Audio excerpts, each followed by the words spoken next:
Good morning. At 6 o'clock, our top story. Donald Trump says that Israel and Iran have agreed to a complete and total ceasefire, but only after an intense night of violence.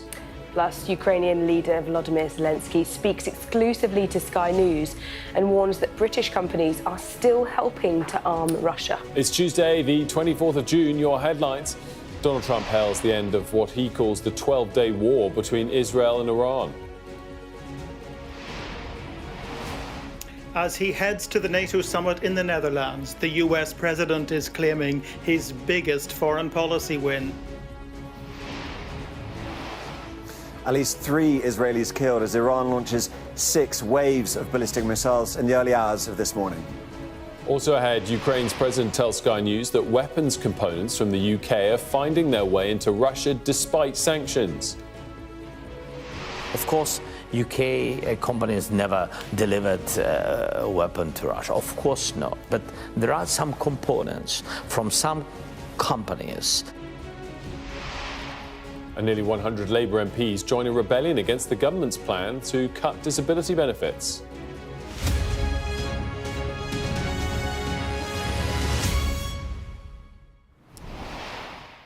A very good morning to you. The US President Donald Trump says Israel and Iran have agreed to a complete and total ceasefire. State television in Iran has announced that the ceasefire has now begun after 6 waves of missiles were launched at Israel in the early hours of this morning.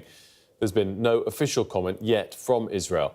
Well, this is the scene at one location in Israel this morning, and Tom Cheshire is able to give us an update live from Israel. What is the latest as we know it, Tom? Yeah, I mean, there was a lot of confusion in the early hours of this morning with this ceasefire. Some of that because of the way Donald Trump had been wording things on social media, when exactly it would happen, whether it was staged. That was only added to as everyone here got alerts of missiles coming in. 6 waves of missiles, one after the other in various parts of the country.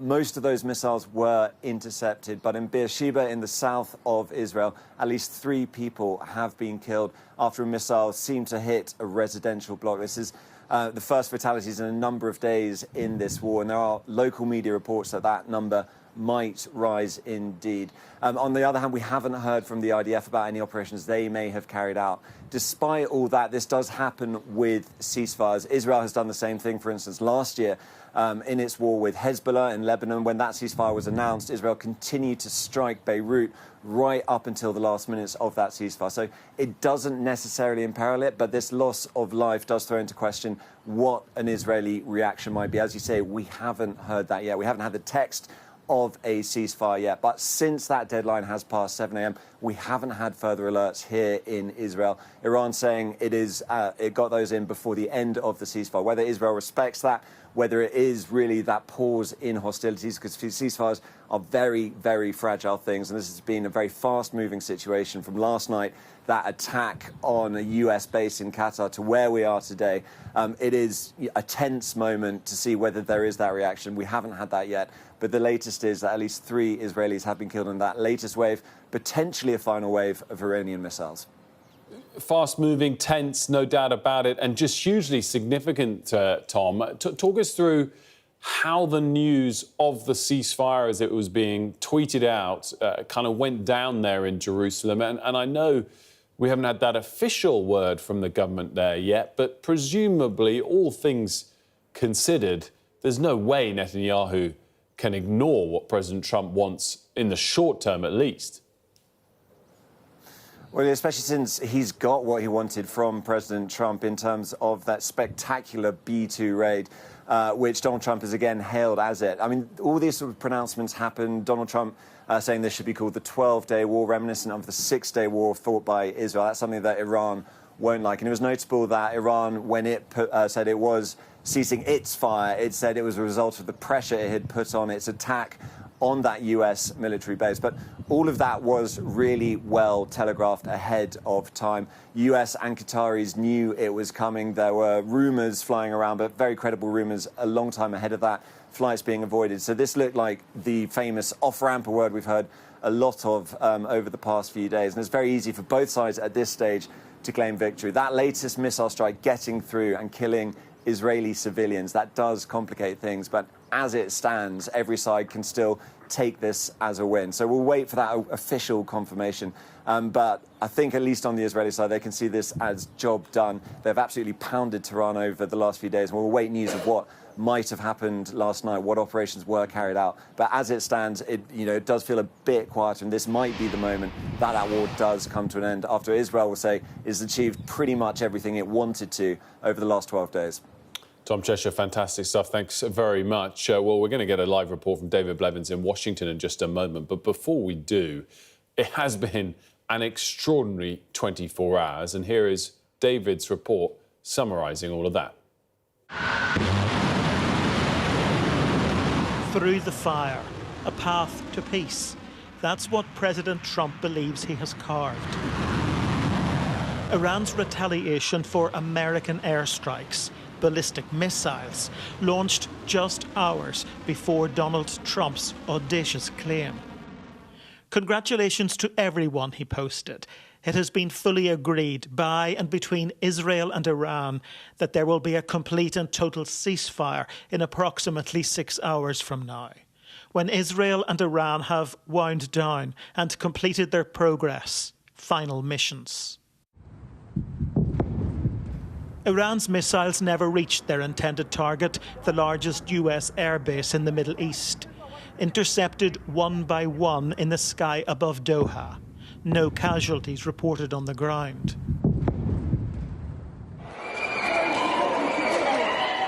It caused panic at the time, but President Trump later thanked Iran for advance warning, an attack more theatrical than threatening, it seems. The White House, with Qatar's help, was already attempting to broker the unthinkable, a ceasefire. The president's been extremely clear about America's national objective here. It is to create a world where Iran cannot build a nuclear weapon. For Israel, think about this. They've accomplished an important military objective. They've helped us destroy the Iranian nuclear program. They've also destroyed the conventional missile capability of Iran that threatened the country of Israel. For the Iranians, I think this is a new opportunity to actually pursue the path of peace. But the bombs continued to fall. Iran state television described it as the heaviest night of bombing in Tehran since the war began. And Israel reported multiple casualties from more waves of missiles launched from Iran. But Israel's First Lady posted this picture with a plea to the people of Iran. Sarah Netanyahu writing, "We are not your enemy. Our fight is with the tyrannical regime that oppresses you, not with you."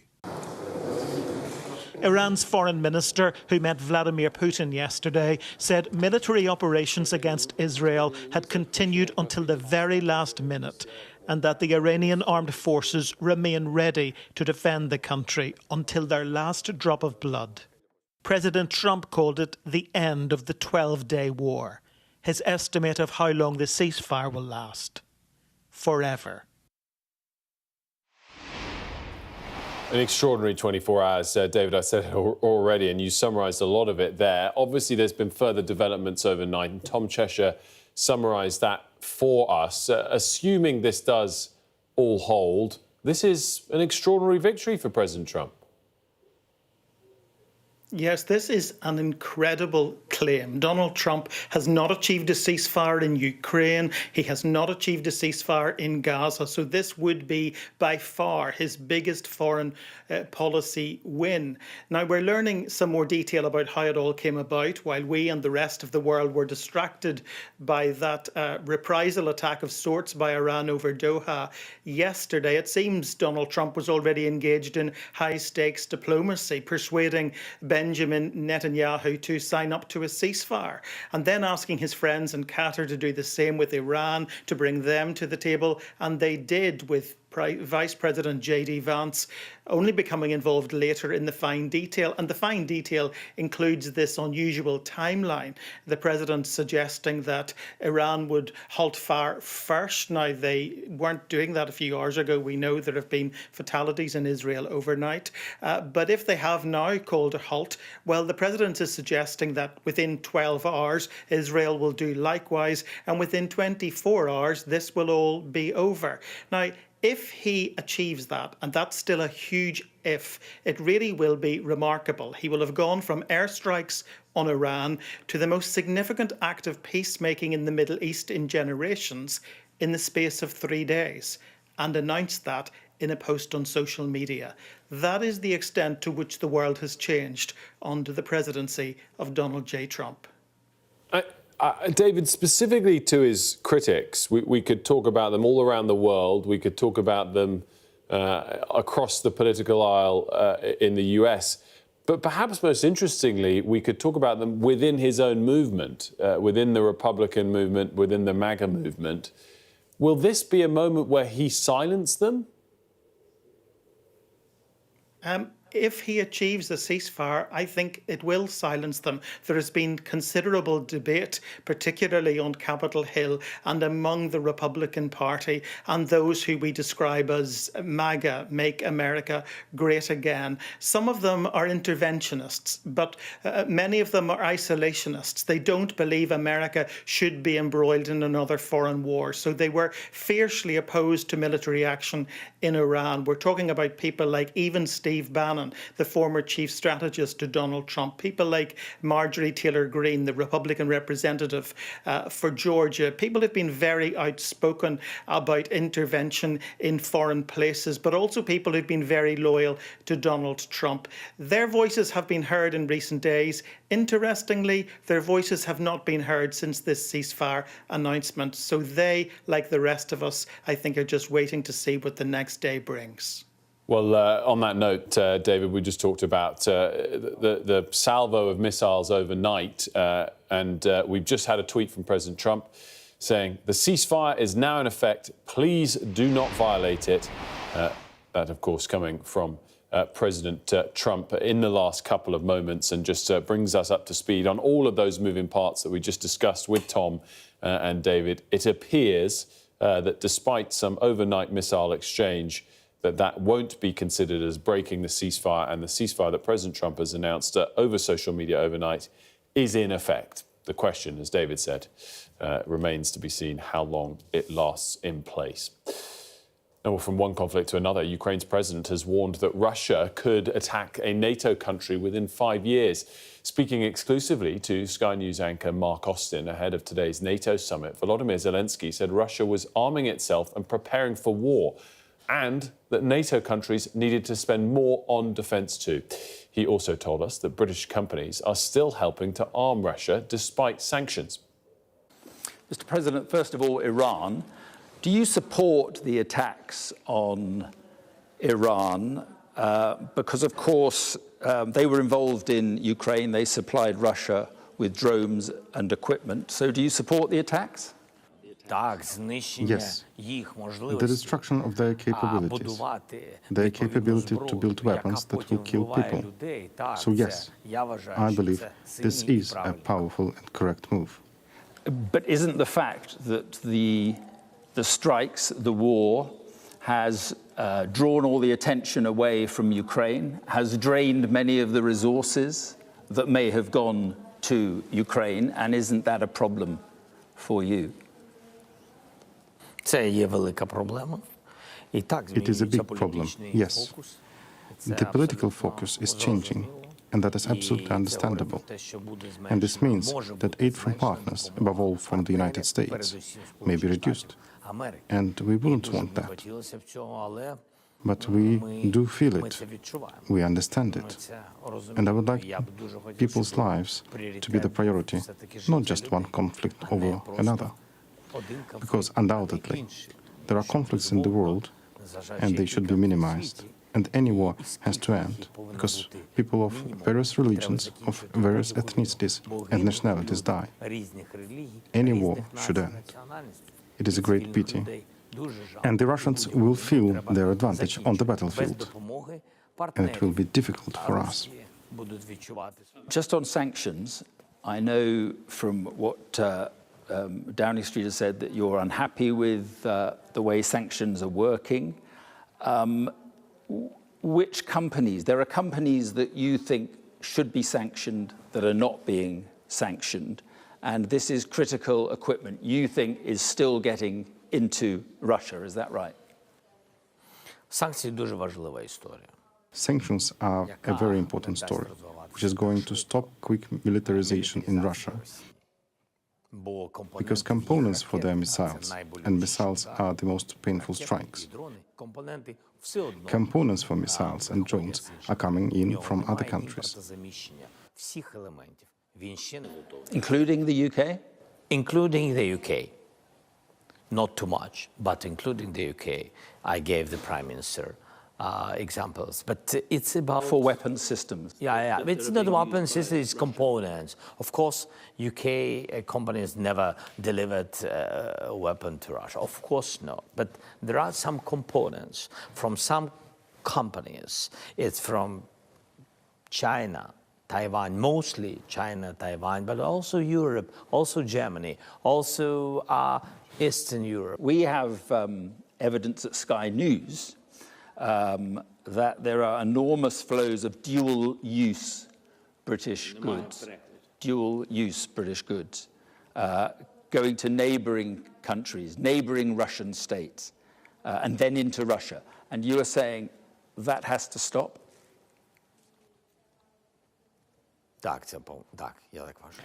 Yes, I believe so. There are lists of these companies and lists of these components. We are monitoring this. It is vitally important for us. And we are handing these lists over to our partners and asking them to apply sanctions. Otherwise, the Russians will have missiles. There is talk of NATO countries having this target for spending of 5% GDP on defence by 2035. That's 10 years away. Is that too slow in your view?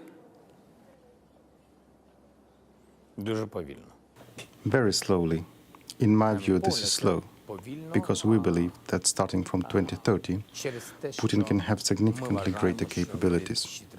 Today, Ukraine is holding him up. He has no time to drill the army, and they are all getting annihilated and wiped out at the battlefield. In any case, he needs a pause. He needs sanctions to be lifted. He needs a drilled army, as he's got lots, more than 1 million people wounded or dead, professional people who were professional warriors.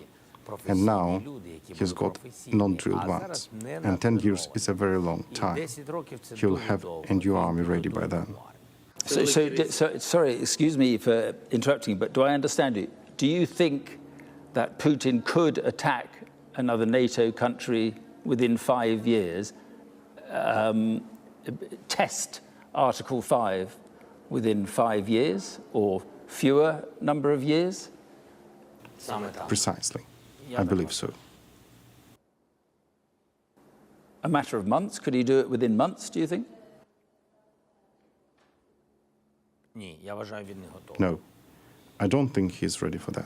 Everybody is still talking about the meeting in the Oval Office, which didn't go well. Do you think about that a lot? And do you think there are things, do you wish you'd done that differently, I suppose I'm asking?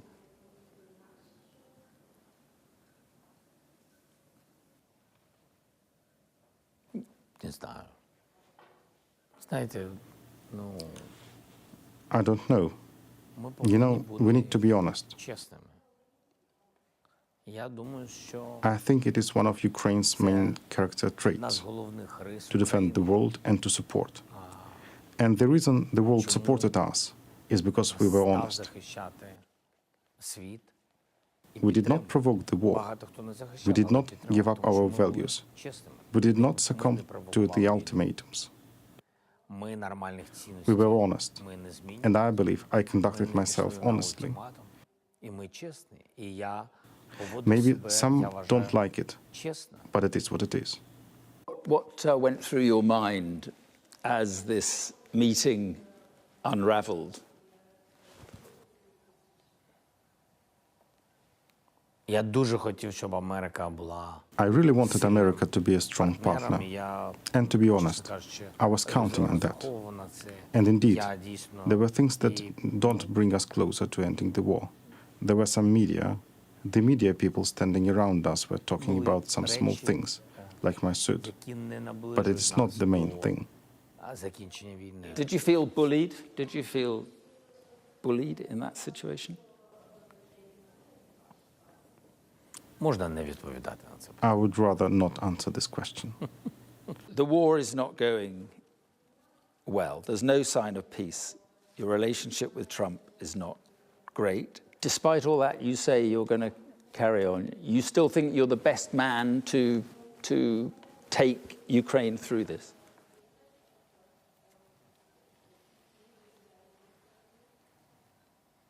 I am the most experienced one. Maybe not the best one. There are always people better than you. Mr. President, thank you very much indeed. Thank you. Thank you so much. Thank you so much. Extraordinary interview there with President Zelensky, carried out by Mark Austin late last night. He'll join us, Mark will, in the 8 o'clock hour to talk about that, but also his experience of reporting from war zones in the Middle East in light of what is going on in the Middle East. Let's get back to that. Breaking news in the last few minutes. US President Donald Trump has announced that a ceasefire between Israel and Iran is now in effect. Also, just in the last few moments, we should mention that Israel has reopened its airspace to incoming flights after closures due to the Iranian missile barrage overnight. So clearly, it does appear in this very short term that the ceasefire, which had some questions overnight because of the Iranian barrage of missiles on Israel, is in place. Let's bring in Katie Balls. She's Washington editor and a columnist at The Times and Sunday Times. Katie, great to have you with us this morning. Thanks so much for joining us. What an extraordinary, I guess I could say, 1 hour, 2 hours, 24 hours, or 9 or 10 days. Just talk us through how you saw it unfold in just the last 24 hours. Yeah, as you say, it feels as though over the past week, but particularly even in the past 24 hours, it's been changing pretty rapidly, and it's been hard to quite get a sense of where things were going to land. But we always knew that Donald Trump wanted to be the one who brought peace. We know that he wants a Nobel Peace Prize. Actually feels a bit wronged it hasn't happened already. And I think there was a point yesterday where effectively, obviously Iran hit back, targeted US military bases, and it could have gone either way. There was a sense of, is this going to mean that there is more US retaliation? Instead, we hear from several sources that the Iranians had already consulted with both the Qatar and then also with the Americans, and therefore there were no casualties. And Donald Trump instead took this to be, well, they've gone for this almost to save face, and that's fine. If this is all they have, we can just move on. And then a few hours from that, of course, the news, which I think took many in Washington, D.C. by surprise, which is this idea of a ceasefire, which we're now hearing is in effect. Now, of course, we had to see if that really does stay in effect. There are some reports of missiles overnight, but this is the point by which you would expect it to continue as it should. And I think there is definitely a sense of optimism, both in the White House and amongst even some Trump skeptics, that perhaps this is bringing some resolution that even a few days ago looked quite far away. It's so fascinating, Katie, that you're saying it took people in Washington by surprise as it did here.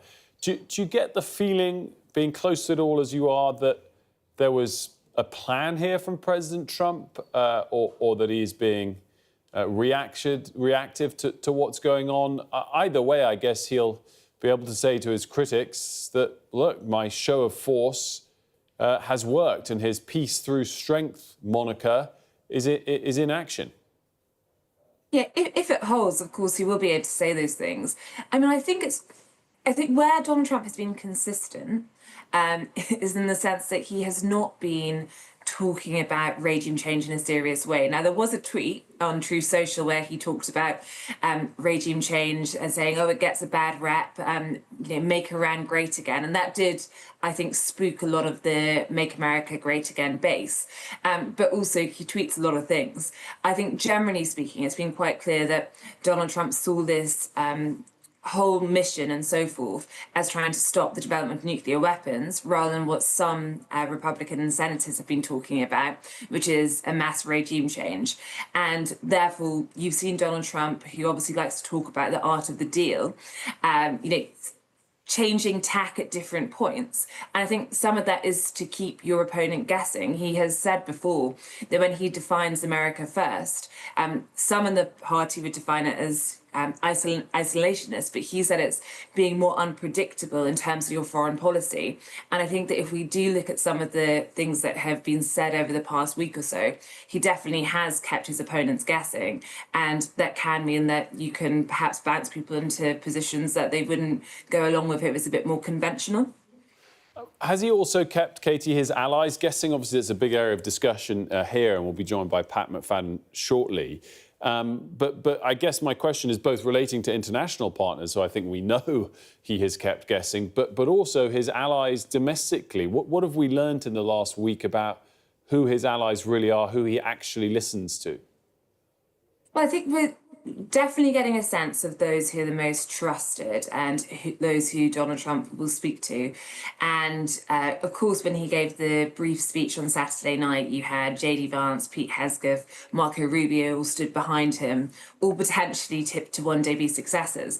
But certainly, I think Marco Rubio is emerging as someone who is very senior and well regarded, despite the fact the pair did not get on when they were, of course, rivals for the nomination. I think Susie Wiles, Donald Trump's chief of staff, the pictures in the Situation Room of Susie Wiles there. So there is, whereas you're hearing, I think, Tulsi Gabbard and others, perhaps a little bit more on that out, even though there is pushback there. I think there's also the question about the MAGA base, which is there's been a lot of, obviously, criticism of Donald Trump from figures such as Tucker Carlson, the former cable host. You've had Steve Bannon, the godfather of MAGA, also voicing alarm. But it's been interesting that the White House has been reaching out to these figures that you might say in the MAGA sphere, which I think is an acknowledgement that they do see the risk of actually having figures on the outside really turning against you who have connections to the base. So that's been another facet of it. And then on the international point, I think it is the case that the UK government has been more out the loop than they would have liked to be, and has had to probably learn. I had one government figure say to me that ultimately, the problem they have is Donald Trump changes his mind every 2 hours, which means it's very hard to predict even if you're a close ally. But certainly I think that it is a president where everyone is looking to him and not everyone around him really has a sense of where he's going until they've spoken to him. Katie, just finally, obviously the president's heading to the NATO summit, and we'll be talking to the government in a moment about the extent of smoke and mirrors on this 5% figure versus legitimate increase in defence spending.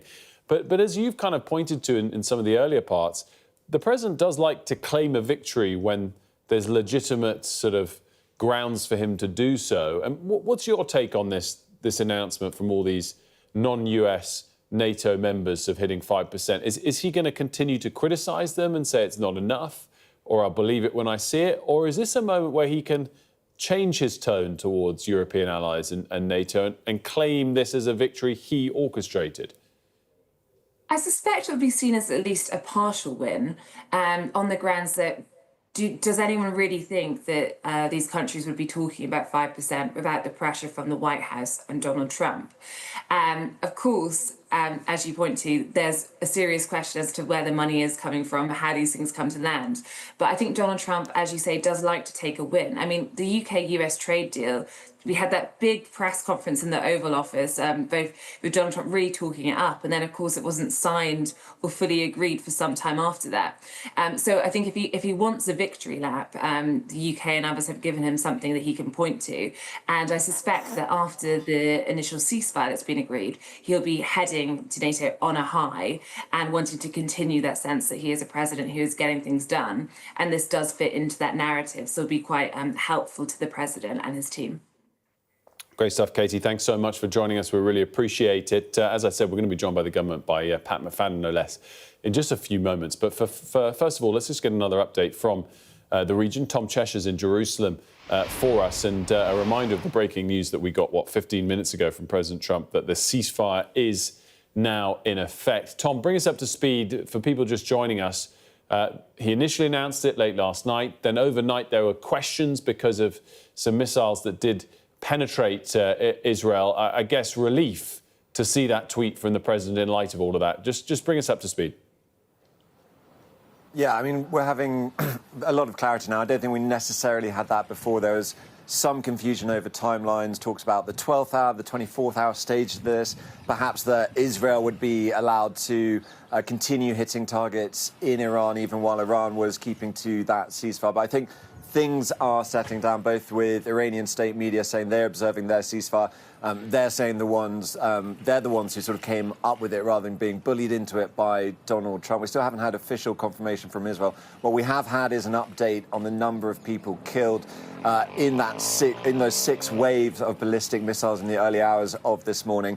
Now 4 people are confirmed to have been killed. That could rise still because those missiles hit a residential complex and rescue workers are there now. They're pulling people out of the rubble. There was some confusion there again, especially about that last wave, which landed after the ceasefire deadline, but was fired before it. So right up until that line, Iran's still firing missiles. And the Israeli Air Force says that this morning it was hitting launchers, ballistic missile launchers in western Iran. So they were active too. We don't know about any other information around that. But as you say, that post from Donald Trump saying the ceasefire is now in effect, that is clear. And given that clarity, if it is the case, if it is both sides ceasing fire, because that is how it has to work. I think the next question will be, well, if the war is ended, who's won the war? And I think it is a stunning success for Israel and the United States. The regime in Iran still there, but it's lost a number of key leaders. And if you had said this, 5 years ago, 2 years ago, that Israel would enter a war with Iran, and that 12 days later it would be over, and around 20, nearly up to 30 people in Israel have been killed as a result of that, I think that would be hailed as a stunning, stunning victory. So if this ceasefire does hold, I think that is going to be viewed here in Israel and by the United States as a victory of achieving their goals.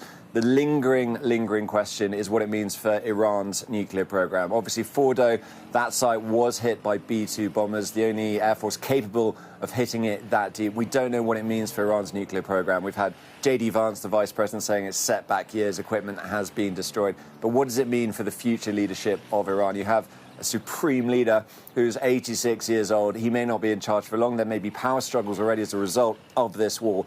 What does it mean for the nuclear program? I think that's where attention turns next. Tom, as always, thanks so much, Tom Cheshire, for us there live in Jerusalem this morning. Let's now speak to the government. I'm delighted to say I'm joined by the Chancellor of the Duchy of Lancaster, Pat McFadden. Very good morning to you, Minister. I'll just recap what the President tweeted 15, 20 minutes ago, that the ceasefire is now in effect. Please do not violate it. A great moment, I imagine, in your eyes, both in the short term after some overnight question marks over the ceasefire, but also in light of the last 10 days overall. Well, I hope it's right. It's a fragile situation. 3 people were killed in Israel overnight. But if these hostilities have come to an end, I think people will breathe a sigh of relief. And as your reporter was just saying, the big question remaining will be, what is the state of Iran's nuclear program after this, and how do we bring it conclusively to an end? It's interesting to hear you say, if this is true, and I know it's an unfolding situation, but I think you'll excuse my question on this. It implies and reveals that we're sort of a bystander on all of this. No, I'm just saying it's an uncertain situation. During the night when there was a ceasefire had been announced, missiles were still firing. The Middle East is always a fragile situation. That's a statement of fact. So I hope this ceasefire holds, but I can't predict the future. And we are in a situation there where we've seen a lot of military action, particularly over the last 10 days. Which we have been a bystander on in terms of attempts to influence, either withhold or encourage? Well, we've not taken part in the military action in the last 10 days. We weren't asked to take part. It wasn't something we were involved in. What we want to see is Iran's nuclear program brought decisively to an end. And all the way through this, including during the last 10 days, what we've said is that has to be, in the end, by an agreement. And we hope that's what now takes place. Yesterday, your Defence Minister, Luke Pollard, couldn't answer the question of whether the government was disappointed that the US acted over the weekend or pleased. Are we able to answer that question now? Well, I don't think we're disappointed. If this brings Iran's nuclear program to an end, I think the world will be relieved about that. The US is a strong ally of the United Kingdom, and we're a strong ally of the United States.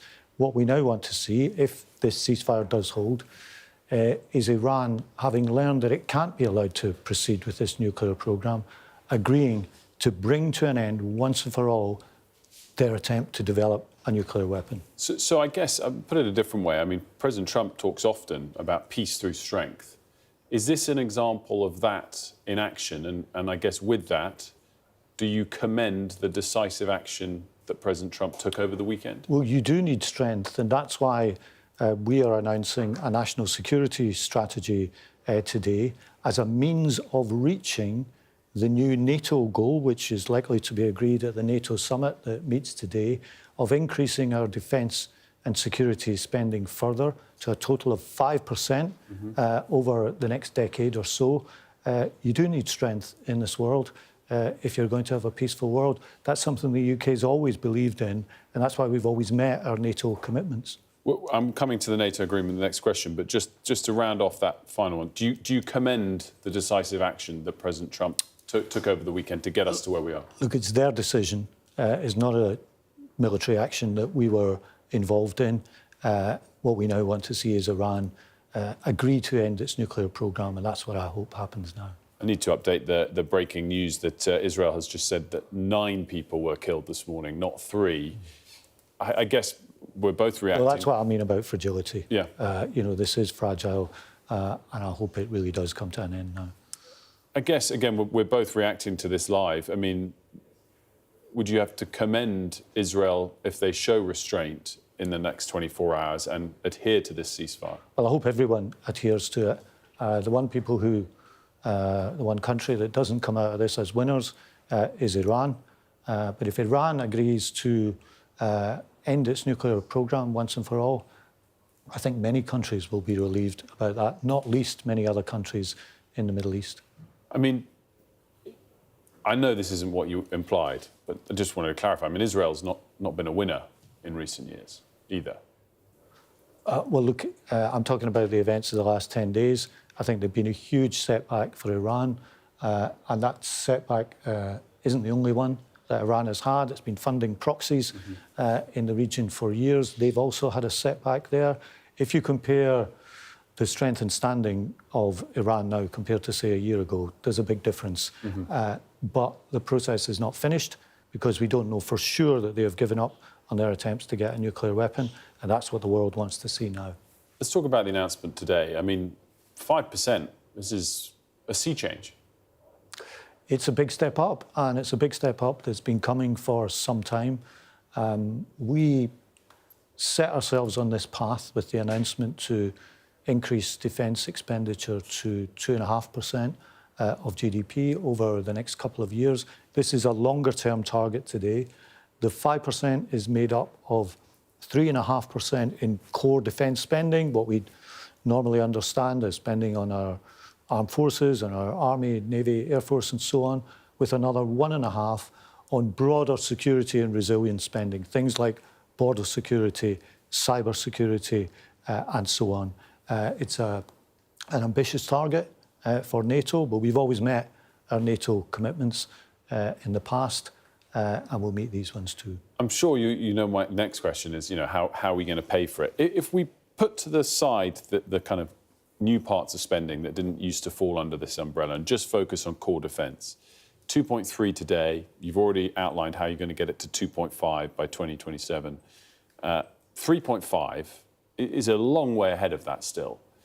Is the Chancellor in the autumn statement going to outline how we get to that? And if she doesn't, what do you say, not so much to political critics or annoying journalists like me, but to President Putin, that this is a genuine pledge that will be met? Because until we know how it's going to be paid for, it doesn't really feel like it. Well, if you look at what we did with the increase towards 2.5, it's actually 2.6, including intelligence spending. We set out how we would pay for that. And it's not easy to pay for these things. There's no shying away from that. And we did that when we made the announcement. And the spending review that was announced just a couple of weeks ago has been clear on how everything is going to be paid for. We'll take the same approach in future years, but there'll be a number of spending reviews between now and 2035. And as we increase defence expenditure, we'll always say how it's going to be paid for. There's also a review clause halfway through this increase, where NATO members have agreed to look at this on the trajectory, on how all this is going in the year 2029. That's going to be an important point to check progress and see how we are doing. So this is a long-term, sustained increase in our commitment to invest in our own defence and security. And this issue about 3.5% and 1.5% is important, because we can no longer think of security in the traditional way as just on the armed forces. This is about the strength of our society, about our cyber capabilities, about our energy security, some parts of our infrastructure. All of these contribute to us being a stronger country. I'm sure you've seen some of the comments President Zelensky gave exclusively to Sky News' Mark Austin last night, but interesting timing on this. He said it's too slow. He said that by 2030, Putin's army would be back to full strength, and indeed even felt that in the next 3 or 4 years, Putin would test NATO's resolve by invading a NATO country. Is this too slow? I don't think it's too slow. I think it's ambitious. I think it's a credible plan. And I think it's really important that the UK, as a leading NATO member, agrees to this commitment, and that the other NATO members do so too. Look, if you look at the broader sweep of this, this call from President Trump for European countries to do more to secure their own defence, it's got sharper since he was elected, but it didn't just start with President Trump. This has been coming for some time. Parts of this programme NATO has been developing now for 2 or 3 years. And Mark Rutte, the Secretary-General, has brought this together in a plan that's going to be put to before this conference over the next day or two. Is President Zelensky being over the top to say that it's a threat that Putin could invade a NATO country in the next 3 or 4 years? Well, look, I think the aggression shown by Russia and President Putin in invading Ukraine has been, or should be, a wake-up call for the whole of Europe. We see the fight that Ukraine is engaged in, which the UK strongly supported, as being not just about its freedom to decide its own future, but about European security as a whole. So if you're Ukrainian, if you're the president of Ukraine, it's not surprising that you're issuing warnings about Russia's aggressive intent. You also said that some components made by British companies are reaching Russia to be used in weapons manufacturing. Do the sanctions need another closer look? Well, we should always be reviewing these to make sure they are as effective as possible. Sometimes there are complicated supply chains. You don't quite know where a particular component will end up. But we want the sanctions to bite, and we'll always try and make sure that happens. Just want to move on quickly on to welfare. Dame Meg Heller's amendment on the welfare bill, is it a sensible amendment? I don't think so. Reforming welfare is really important. I don't think we should be relaxed about a situation where the number of people on disability benefits is projected to double in the course of a decade. That's not good for them. It's hugely costly for the country. The package that we brought forward is a sensible package, which also combines significantly increased support for disabled people to get into work. So I've seen the amendment, and I'm sure there'll be a lot of discussions between MPs and the whips over the next week or so before the vote. But the package that the government's brought forward is a good package of welfare reform, and I hope that my parliamentary colleagues will support it. And there's no plans to sort of meet her halfway to introduce some tweaks so as not to face this down in a vote? You'll face the vote if necessary.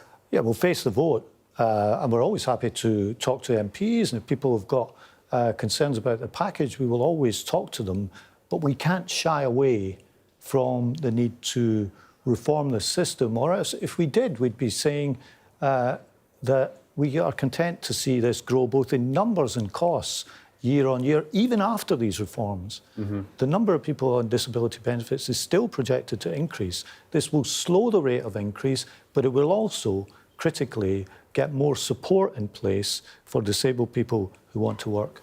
Pat McFadden, always a pleasure. We appreciate the slightly extended time as well, given the breaking news. Thanks for joining us. Thank you. The Chancellor of the Duchy of Lancaster, Pat McFadden there. Let's get straight back out to Tom Cheshire, who's live in Jerusalem for us with some updated numbers, Tom, sad numbers, based on that missile exchange overnight. And again, just remind us of what it did or didn't do to the ceasefire deal. Yeah, again, as this ceasefire had been announced, there were wave after wave here in Israel of ballistic missiles fired from Iran. 6 waves in total, right up until the deadline. In fact, after that 7 a.m. deadline here. We can update you on what's happening in Beersheba, where a residential apartment was hit. 4 people have been killed in that, 22 injured. But the emergency services have told Sky News it's a complex operation. That search is still ongoing. There could be people still in the rubble. We have seen pictures of people being carried out alive from that rubble. We've also had an update from Iran. This is from Reuters news agency, quoting a deputy provincial governor on state media, saying that 9 people were killed early Tuesday in Israeli strikes on residential buildings in the northern Iranian province of Gilan. That is news. We had heard from the Israeli Air Force that they had hit targets in western Iran. They had said they had hit launchers that were primed to be part of that salvo that struck here in Israel this morning ahead of that ceasefire. So we'll wait to get confirmation of that. We haven't been able to independently verify that. They do say early Tuesday. There's not a specific time, so whether that again was before or after the ceasefire, but early Tuesday perhaps implies it was before that 7:30 Tehran time deadline. And Iranian state media, as we've previously talked about, they have said the ceasefire is now in effect. And of course, we do have that very clear statement from President Donald Trump saying the ceasefire is in effect. We haven't had official confirmation yet from the Israeli government. We know that Benjamin Netanyahu, he's the Prime Minister, had a security cabinet meeting 2 a.m. last night where he talked about, not asking for approval, but talking about what he had talked about with Donald Trump around the progress for a ceasefire and asking everyone to keep a media silence on that, which hasn't been broken just yet. So we are still waiting. But as it stands, we haven't had more alerts here in Israel of incoming waves. That rescue operation is ongoing, but the ceasefire does appear to be in effect for now. Tom, just give us a snapshot as well of the mindset there of people in Jerusalem as events unfolded in the early part of the last 24 hours, I guess getting to the point at which President Trump initially announced the ceasefire. Yeah, I mean, this has not happened long ago, has it? I mean, even in the space of the last 12 hours nearly, those missiles from Iran were heading over the Gulf to Qatar, to that base. They were intercepted. There were no casualties, and things moved very rapidly after that. Now, there had been briefings around here in Israel that actually Israel wanted to wind down the war by this weekend coming up. It's happened a lot quicker than that, again, if the ceasefire does hold. And after that, this sort of choreography unfolded fairly quickly. There was advance warning, of course, of that Iranian strike, that retaliatory strike, which they were able to hail as a great success. But very quickly, it became, from posting on social media, a very new way to find out about a ceasefire. Bit of confusion around that. Things moved very, very rapidly. And I think, you know, by the time people were going to bed here, that was sort of news. It was announced. People saw, hey, look, this war is ending. And then woken up at sort of 4 or 5 in the morning by these alerts that sound on your phone, told to go to shelters by the Israeli Home Command to shelter in place. And, you know, the results of that have been seen. Even though that ceasefire was announced, this was a deadly missile strike on this residential compound. Iran still has force. It was still deploying force right up until that last moment. So I think there was a bit of apprehension around there. But the fact that since then there hasn't been a subsequent attack, you've seen people on the street, cars around, people going around their business. Frankly, a lot of people do that during those warnings anyway. But it is, you know, come to life as people go about their jobs, go to work. It feels a bit like the sort of tense part is over. That could all change. There could be retaliation from either side. But as it stands, I think people feeling a sort of release and a bit of wonder, just that, you know, this has happened so quickly and so comprehensively, and it seems to be that this war is over. Tom, great stuff. Thanks so much. Tom Cheshire there for us in Jerusalem. Mari's here on set now to discuss all of the significance of this for the UK and react to what Pat McFadden was saying. Most interesting to me as it relates to the situation in the Middle East was this change in yesterday, Luke Pollard simply wouldn't answer the question of are we disappointed that the US struck Iran or are we pleased about it? And he said, well, we're certainly not disappointed. He didn't say we're pleased, and he wouldn't go as far as to commend President Trump for decisive action, but a small step towards kind of acknowledging they weren't against the strikes, or at least now they have to say that. Yeah, exactly. It does feel like a shift. As you say, it might look tiny, but these things, every single word ministers say on the airwaves is very, very deliberate and chosen very particularly. So it does matter that he actually did say that, and that the kind of almost slightly softening of that position in regards to the US military action in Iran in comparison to Luke Pollard, where he just was not wanting to give anything away whatsoever. I think it is significant. I mean, he once again repeated the same lines that we'd had, saying that, you know, the UK was not involved. You know, they wanted the Iranian nuclear program to cease, wanted to bring that to an end through diplomacy. But at the same time, you know, he was reacting live to the situation, just as you were in that interview, which is why it was such a fascinating interview. And he was saying, you know, I hope the ceasefire is holding. So clearly the British government isn't necessarily 100% convinced. They are also watching this and hoping themselves that things will calm down. But the fact that he couldn't say, you know, I believe the ceasefire is definitely in place in the way that we've heard from Trump means that clearly the UK government is perhaps slightly scrambling to figure out exactly what's happening on the ground and trying to perhaps speak to different counterparts across... Yeah, that part was interesting as well. I mean, clearly all of us are observers on what is going on literally right now in the Middle East itself on the ground. But diplomatically, I think, you know, it is quite clear we've been an observer on what has been led very clearly by President Trump over the last few days. Come maybe to the NATO summit at the end, but the welfare stuff I thought was really interesting. And this is obviously pivoting hard back to domestic politics. But, you know, clearly this is not something where the government is planning to lose or expecting to lose or trying to offer something in the short term. And they're going to fight this, and it just raises the stakes, because if this amendment gets selected, it's a real challenge for them. Yeah, absolutely. The stakes are high. This is a real moment of political jeopardy for the Labour Party right now when it comes to the welfare reforms. Pat McFadden trying to look quite relaxed about it on the airwaves, but Sky News understands that, you know, almost 100 MPs have signed this reasoned amendments tabled by Meg Hillier and also supported by 12 Select Committee chairs, and she's the Treasury Select Committee chair, just for those who aren't aware of who she is. And so, actually, the government cannot afford to be relaxed about this. I've been speaking to Labour MPs for weeks about this legislation. I know that Treasury and DWP ministers have been meeting several occasions with MPs that have been worried, trying to persuade them not to vote against the government, trying to persuade them that what they're doing is the right thing. And what we keep hearing, and what we heard again from Pat McFadden, was that they should not be relaxed about the number of people who are on disability benefits that is set to double over a decade. And what they're saying is it's not sustainable, it's not reasonable, we cannot afford it. And in order to protect the welfare state, we need to claw this spending back in. And Pat McFadden was clearly saying, we're still going to have more people on these benefits, even if the reforms do come into play. And privately, the government really feels that actually this is really not huge reform in the way that they might be branding it. It's a drop in the ocean. And the numbers are still going in the wrong direction in terms of what the Treasury would like to see.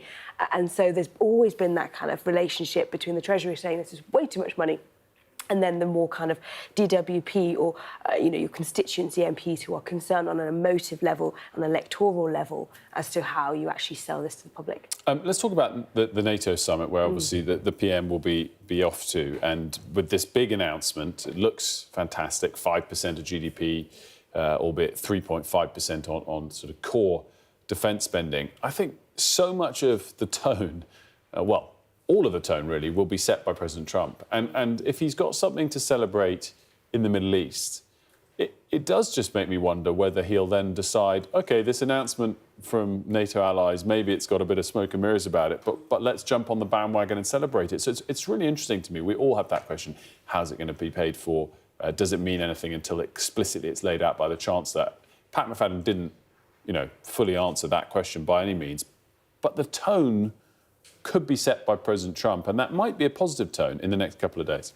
Yeah, absolutely. I think they'll be hoping that Trump will welcome this. We'll see this as, you know, the UK and other NATOs really mobilising and listening and responding to Trump's requests. I think that there are a few areas that I think will be interesting to keep an eye on. So the 2029 review clause, I think, is really interesting because that review clause, as far as I'm aware, could potentially be used to perhaps have another look and say, oh, we're going a bit too fast, let's just slow this down. Let's just Which obviously delay Pat this. McFadden framed as a check to make sure we're all going fast enough. But it could be the other way around, you know, and we know that nations like Spain, for instance, are already kind of slamming the brakes on with this. So I think that 2029 clause is a really, really interesting one to watch. Second of all, as we've been saying for a while, Labour might not necessarily be in power by the time they have to complete this pledge. So to an extent, it's more talk and less action. And I think also what was interesting when you were asking him about this as well was he was saying, you know, we're going to take the same approach as the spending review, going to make sure that everything's really well thought out. But again, that sounds great in theory, but all these things might displease Trump if he looks at the numbers and thinks to himself, hold on a second, you're fudging the numbers over here. So we'll have to see how he takes it. Right, great stuff. Well, Mario will be here for the top stories after a short break that we're going to take now here on The Breakfast Show. A reminder, the top news is sad that Donald Trump says the Israel-Iran ceasefire is now in effect. That comes despite 9 Israelis dying in overnight missile exchanges. We'll be right back.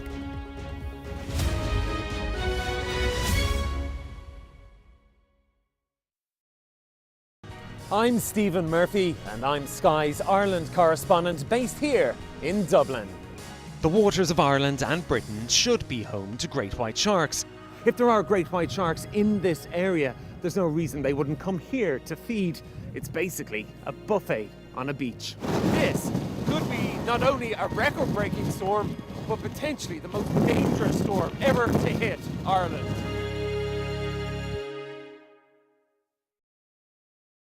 Our app gives you the very best of Sky News wherever you are. Breaking news, videos and analysis. Evidence of the crisis. Podcasts, watching us live. Live here from Washington. Wherever you get your podcast. All in one place. And all at just the touch of a screen. The Sky News app. Get the full story first.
Good morning. It's 7 o'clock. Our top story. Donald Trump says that the ceasefire between Israel and Iran is now in effect, but only after an intense night of violence. Plus, Ukrainian leader Volodymyr Zelensky speaks exclusively to Sky News and warns that British companies are still helping to arm Russia. It's Tuesday, the 24th of June. Your headlines. Donald Trump hails the end of what he calls the 12-day war between Israel and Iran. As he heads to the NATO summit in the Netherlands, the US president is claiming his biggest foreign policy win. At least 4 Israelis killed after Iran launches 6 waves of ballistic missiles in the early hours of this morning. Also ahead, Ukraine's president tells Sky News that weapons components from the UK are finding their way into Russia despite sanctions. Of course, UK companies never delivered a weapon to Russia. Of course not. But there are some components from some companies. And nearly 100 Labour MPs join a rebellion against the government's plan to cut disability benefits.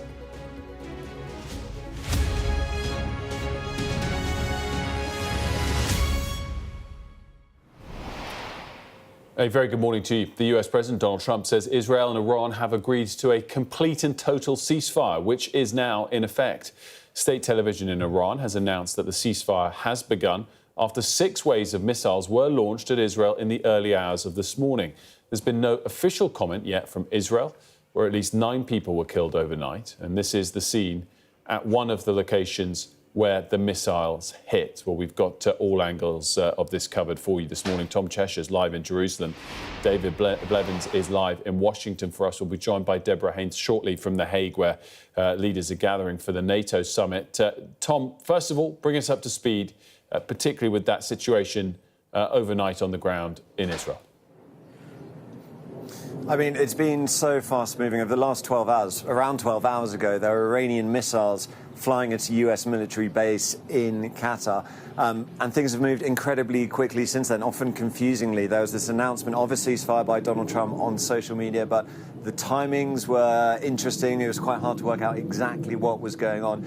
People went to bed thinking a ceasefire was going to take effect at some time today, but they were woken up by alerts on their phone. They rushed to shelters after there were 6 waves of ballistic missiles flying over Israel, flying into Israel from Iran. Now, one of those missiles at least did get through Israel's defenses. It struck a residential building in Beersheba, the biggest city in the south of Israel. Its hospital was struck a few days earlier and has resulted in multiple casualties, the first casualties for a few days. Now, rescue workers are there. They've told Sky News that the operation is complex and ongoing, so that toll could rise. And obviously bringing into questions about what does that mean for a ceasefire, especially since that 6th wave landed here after 7 a.m. local time when that ceasefire was supposed to come into effect. Now, Iran, state media has said the ceasefire is in effect, and it appears it launched those missiles before that deadline. And that is something we have seen in conflicts around here, that even after a ceasefire is announced, the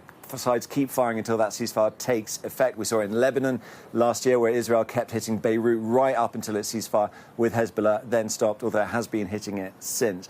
As far as we can tell, as you said, there's been no official confirmation from the Israeli government, but it does appear to be holding. The IDF said they had hit sites in Tehran, in western Iran, they'd hit missile launchers which were primed to take part in that salvo that struck Israel today. Iranian state media, according to Reuters news agency, are saying that actually a residential building in Iran has also been hit in the early hours of the morning, resulting in deaths there too as well. But here on the ground, it feels a bit calmer. We've had that statement from Donald Trump that the ceasefire is now in effect. What we don't know are the conditions of all that, whether there is a text and what that means for Iran in particular. And we're still awaiting official confirmation from Israel. Things have been moving so quickly over the last few hours, but it seems to be in a place where the ceasefire is in effect and potentially this war is at an end. Tom, stick with us. I want to get to David next in Washington. David, give us the US side of things, which is pretty much as dramatic a 12 to 24-hour period of time as it has been for Tom there in Jerusalem. Most notably, in the last hour, Donald Trump's tweet confirming that despite question marks, the ceasefire is in place.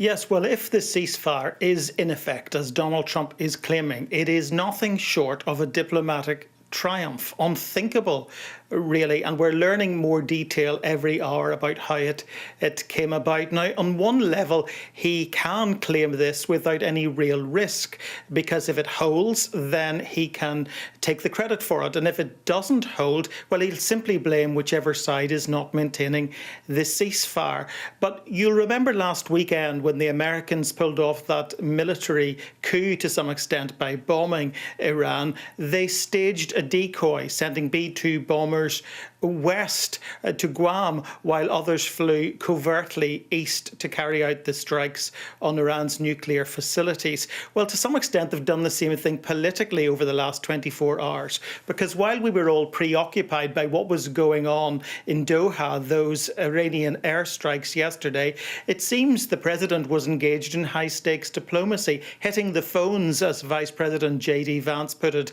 in a television interview last night. President Trump was persuading Benjamin Netanyahu to sign up to a ceasefire, and then asking his friends in Qatar to ask the Iranians to do likewise, and they did. He brought them to the table as well. Even though we had this complicated timeline involved, it does appear that the ceasefire is now in effect. And if it is, then that, to a large extent, silences Donald Trump's critics. He didn't achieve a ceasefire in Ukraine. He didn't achieve one in Gaza. But this would be the most significant act of peacemaking in the Middle East for generations. And that will be something Donald Trump will be very keen to trumpet as he heads to NATO summit over the next few days. Well, we're going to talk about that NATO summit in just a moment. Deborah is able to join us now from there. But one final question to Tom, first of all. Tom, as you said already, we haven't had official word yet from Prime Minister Netanyahu about this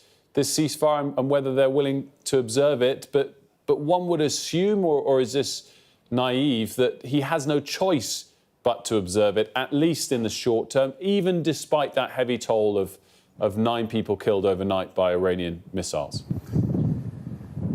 Yeah, I mean, I do think that is going to be a calculation, those fatalities and casualties in the south of Israel. On the other hand, we had been hearing briefings, really, that Israel was prepared to wind down its war with Iran by this weekend. So that was already in motion. We do know that the Prime Minister, he had a cabinet meeting at 2 a.m. last night where he briefed his ministers on what had happened, but they also asked them to maintain media silence. That silence is still holding. But I think, Netanyahu has surprised people all the way through this, especially with Israel launching its own attack without US support.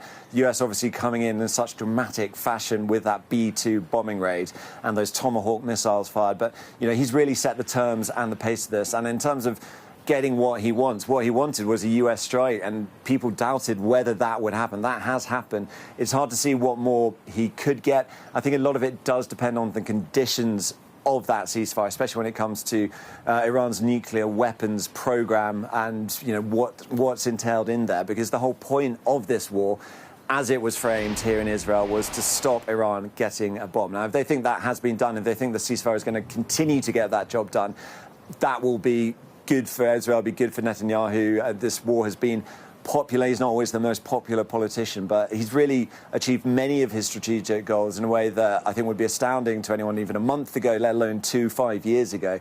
So if this ceasefire is holding, I think it's a bit and wait and see. I don't think he's going to go against Donald Trump in the meantime. But again, things can always change very quickly here.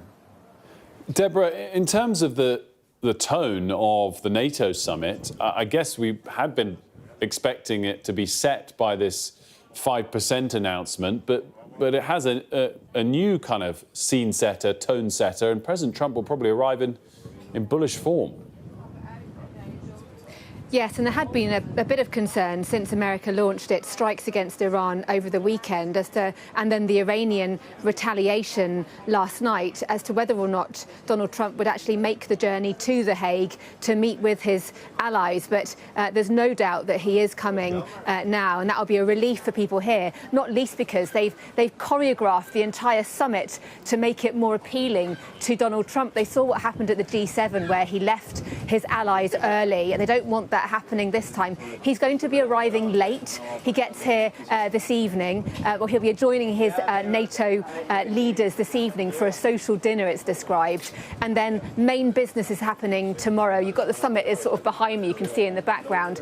And actually the summit meeting has also been condensed to make it brief, as short as possible, brief in NATO terms. It's about 3 hours. There's going to be a communique tomorrow as well, which, like you say, yes, this new spending pledge is going to be rubber stamped by the leaders. And that is a big victory for Donald Trump, because he has been berating his NATO allies to spend more. But you're right, the crisis in the Middle East had been threatened to dominate, although given what's happened overnight, and obviously is so fast moving and nobody knows what will happen next. But if it does hold, then surely attention is going to focus to the other big war on Trump's watch, which is the war in Ukraine. And Volodymyr Zelensky is going to be here at this summit too.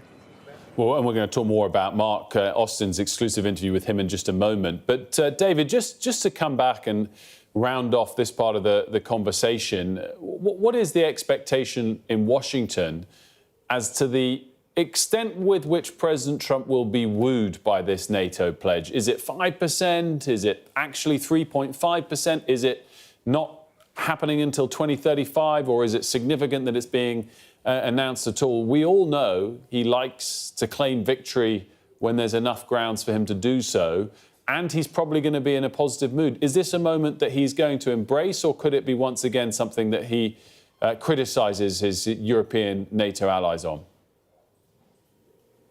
Well, arguably, if there is a ceasefire in place between Israel and Iran, he will feel that he is in the strongest negotiating position that he's ever been in with his relationship with NATO. So I think he is going to push very hard towards that 5% mark. But Donald Trump is a man who has so many critics, both at home and abroad, whether it's mass deportations, whether it's NATO's contribution to its own defence budget, or whether it's sweeping tariffs. And he's had his own base really tested over the Iran issue in recent days, because many of them are isolationist. They don't want America embroiled in any more foreign wars. But if he has managed to go from a place of airstrikes on Iran to a ceasefire in the space of 3 days, the kind of diplomatic feat that would normally take weeks, months, perhaps years, well, he would largely silence them. And I think the other thing worth noting this morning is that he's just reminded us all again that he is the great survivor.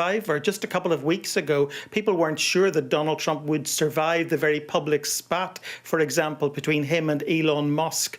And here we are this morning talking about him possibly having pulled off the unthinkable, a ceasefire in the Middle East between sworn enemies, bringing to an end, potentially, what he is very deliberately describing as the 12-day war.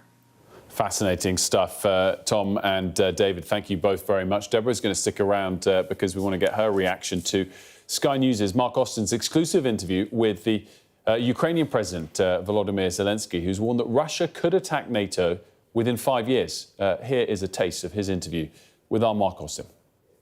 I know from what Downing Street has said that you're unhappy with the way sanctions are working. Which companies? There are companies that you think should be sanctioned that are not being sanctioned, and this is critical equipment you think is still getting into Russia. Is that right? Санкції дуже важлива історія. Sanctions are a very important story, which is going to stop quick militarization in Russia. Because components for their missiles, and missiles are the most painful strikes. Components for missiles and drones are coming in from other countries. Including the UK? Including the UK. Not too much, but including the UK.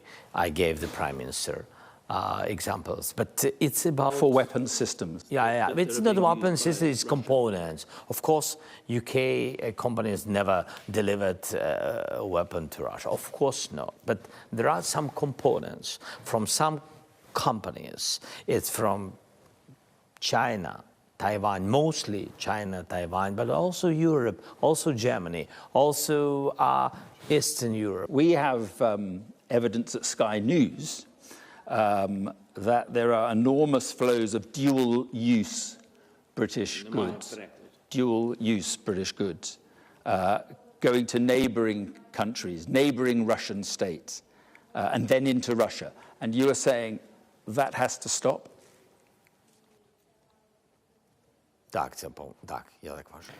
Yes, I believe so. There are lists of these companies and lists of these components. We are monitoring this. It is vitally important for us. And we are handing these lists over to our partners and asking them to apply sanctions. Otherwise, the Russians will have missiles.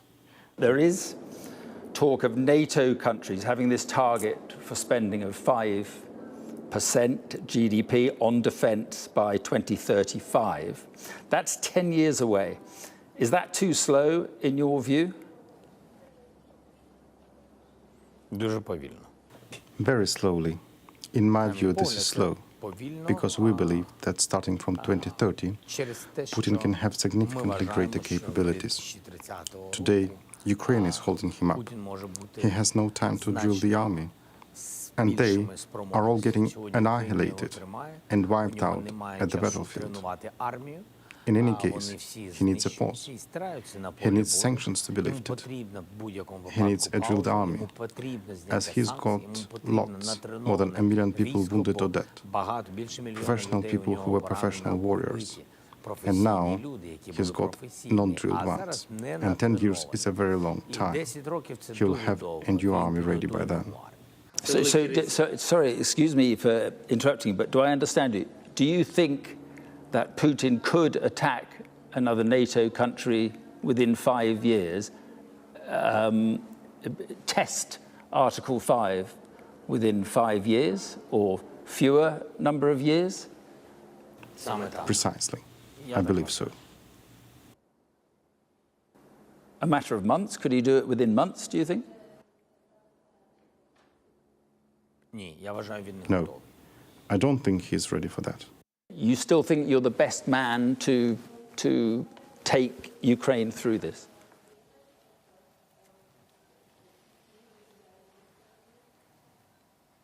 I am the most experienced one. Maybe not the best one. There are always people better than you. We're going to have more reaction to that exclusive interview that Mark Austin did with President Zelensky in a moment. But some breaking news in the last couple of moments to bring you, first of all. Israel's Prime Minister Netanyahu says Israel has agreed to Trump's ceasefire deal. That's crossing in the last couple of moments. They also are saying that Israel will respond forcefully to any violations of the ceasefire. That's coming from the Prime Minister's office. And the Prime Minister Netanyahu will deliver a statement later today. Of course, as we've been briefing overnight, there was question marks about the ceasefire that President Trump announced on social media hours ago because of Iranian strikes on Israel, which reports have suggested killed 9 Israelis. Despite that, President Trump confirmed the ceasefire was in place on social media an hour or so ago. The Iranian Foreign Ministry has said they were observing it. We were waiting official confirmation on the Israeli side. We now have that.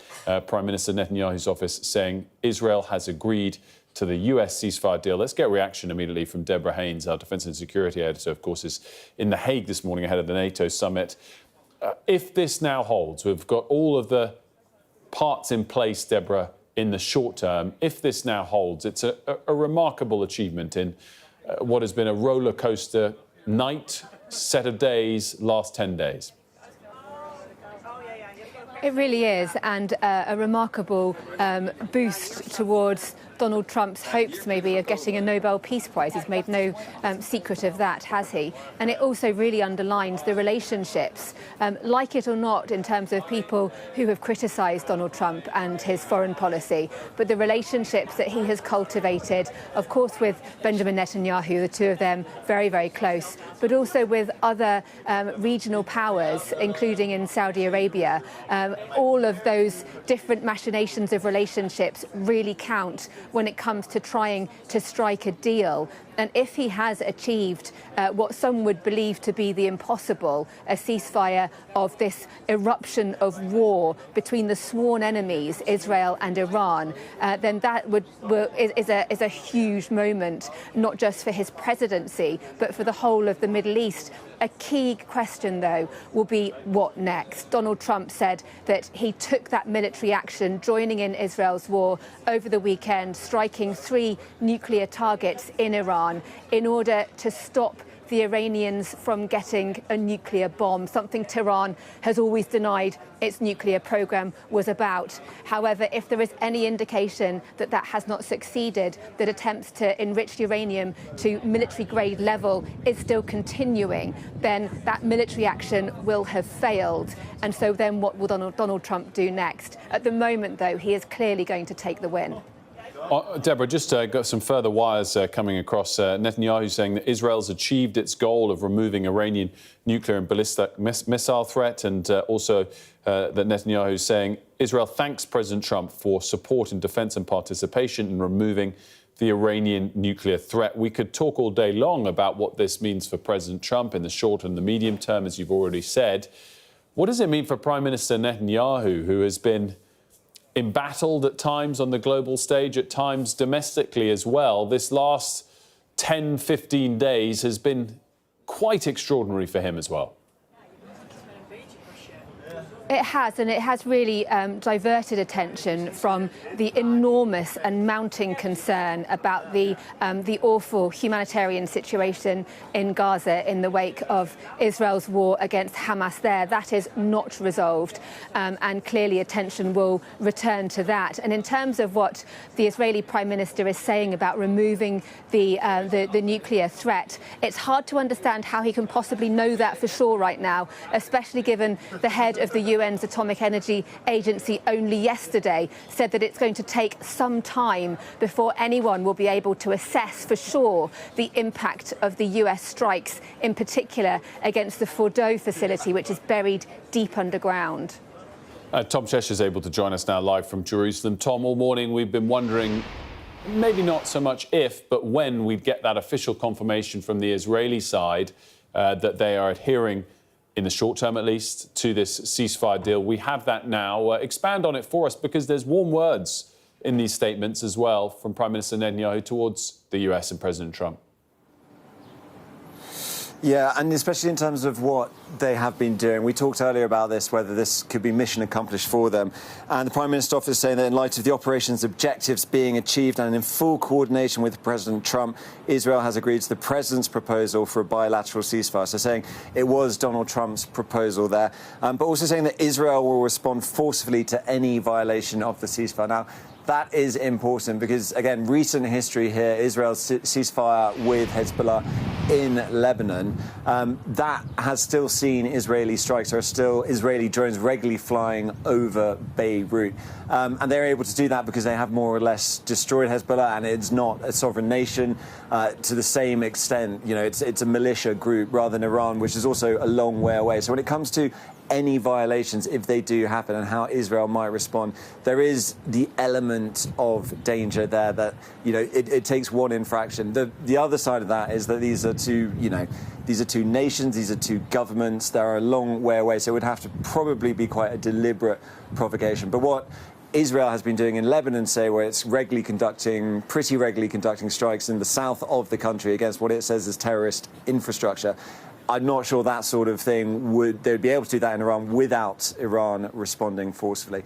And I think the other aspect of this, as Deborah mentioned there, is that attention now, and it has been obscured for a while, but all the while this war between Israel and Iran, which has been so dramatic, the war that Israel is fighting in Gaza against Hamas and the huge number of civilian casualties that have accompanied that is still ongoing. So I think that will become a source of attention. The leader of the opposition is saying that's where attention now must turn. Those hostages, again, that has been such a source of contention, and that has been a cause of deep unpopularity for the Prime Minister here. Attention will now return to them and getting them back.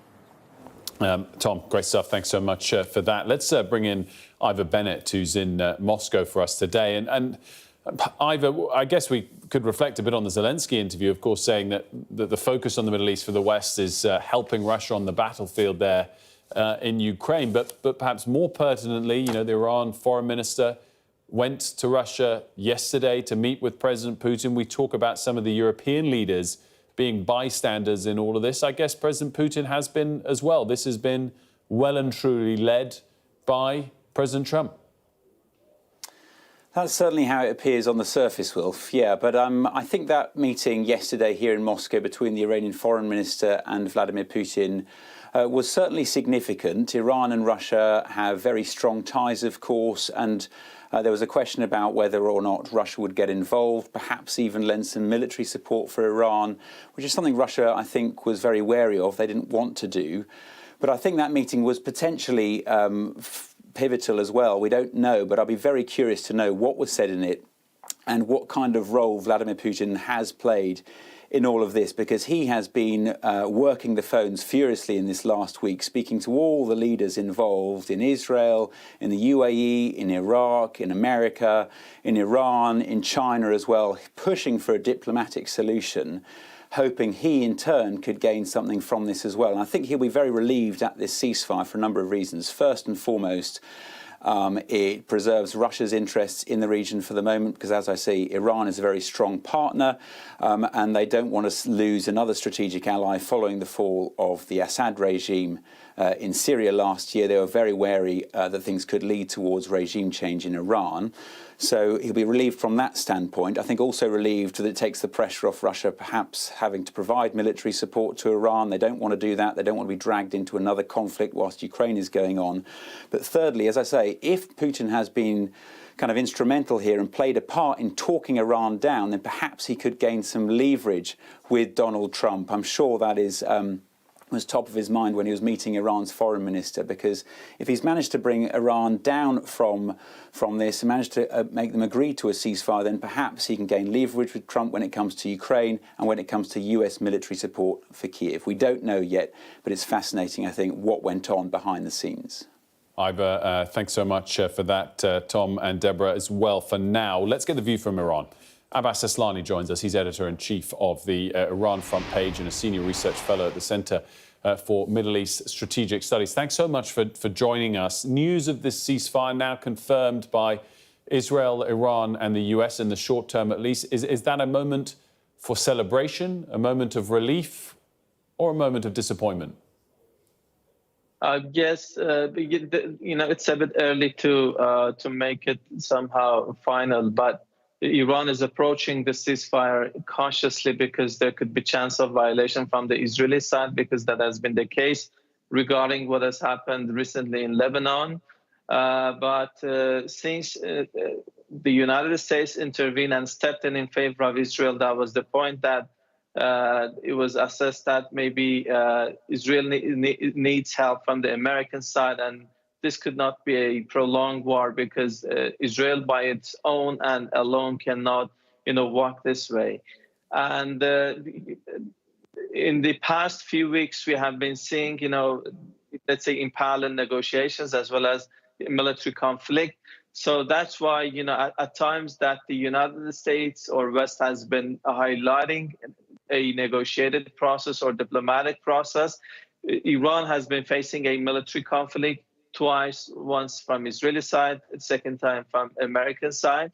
So that's why, Iran is looking at this, let's say, ceasefire very cautiously. And Iranian foreign minister was making it somehow conditional that this will last by the time that Israel will not, violate it and break it. But it seems that this could be a tentative turning point toward the escalation. And if there is no violation of this ceasefire, we might be moving, let's say, toward a more lasting ceasefire.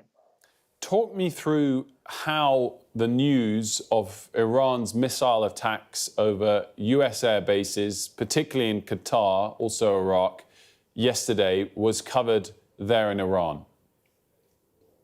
Well, from Iranian, let's say, state perspective, they have been covering this issue from a standpoint of a country going after a superpower's biggest military base in the region, or outside the United States specifically. And the point is that, some people have been talking about the, let's say, whether there have been casualties or not. But the point that by itself, Iran attacking by missiles or firing missiles at a air base of a superpower, that's the point. And the second point is that when the U.S. intervened in, helping Israel to target Iran's nuclear facilities, that was a point that Israel was getting weaker in the process of a prolonged war. That's why Americans stepped in.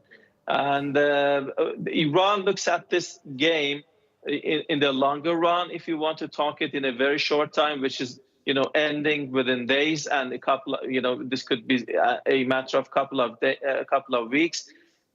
It's mostly, if it's any gain for Israeli side or the U.S. side, it will be mostly relative tactical gains. But if you want to assess it strategically, I think whether they have been able to gain their goals and objectives when they initiated this aggression against Iran, there's a big question mark for that question. Iran doesn't think that they have been able to meet their demands. And this is something which is very important. Mm-hmm. Iran believes that it can absorb the damages which have been inflicted upon the country, but it thinks that it can recover from the current situation. Abbas, stick with us if you will. I just want to remind our viewers who are just joining us at 7:30 of the headlines at this hour that after a roller coaster number of hours overnight, in the last hour or two, all three sides, Iran, the US and Israel, have confirmed that they are adhering to a US-brokered ceasefire deal between Israel and Iran. Iran's foreign ministry appeared to confirm that overnight after it was first announced by President Trump in the early hours of this morning on social media.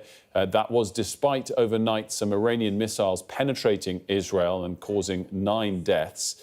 Though an hour or so ago, President Trump confirmed that the ceasefire deal was in place. And in the last minutes, Prime Minister Netanyahu of Israel has confirmed that Israel is also adhering to that ceasefire deal with Iran. The three key players in this, Israel, Iran, the US, confirming they are signed up to the ceasefire for now, at least. Let's continue our discussion with Abbas Eslani, the editor-in-chief of Iran Front Page, who is joining us from Tehran. Abbas, I'm really interested just to continue on the thought we just had. Domestically in Iran, is the last 10, 12 days, particularly some of the responses Iran has issued towards Israel, being framed as victory for Iran? Either way, I guess it doesn't matter if the ceasefire holds. There's no dismissal about the fact that Iran has been, facing damages, specifically in terms of its nuclear facilities. But the framing here is that the other parties, including the U.S. and Israel, they initiated an aggression against the country in order to achieve a number of goals. One was to bomb Iran's nuclear facilities in order to destroy Iran's nuclear program, as well as to assassinate a number of nuclear scientists. The second was to take out some number of military commanders and to target Iranian military sites in order to stop any military response coming from Iranian side. And the third, I think, was to provoke Iran to help Israel in order to toppling the regime in the country. But in terms of, if you want to gauge the outcomes in relation to these, objectives, it seems that in the longer term, this might have backfired.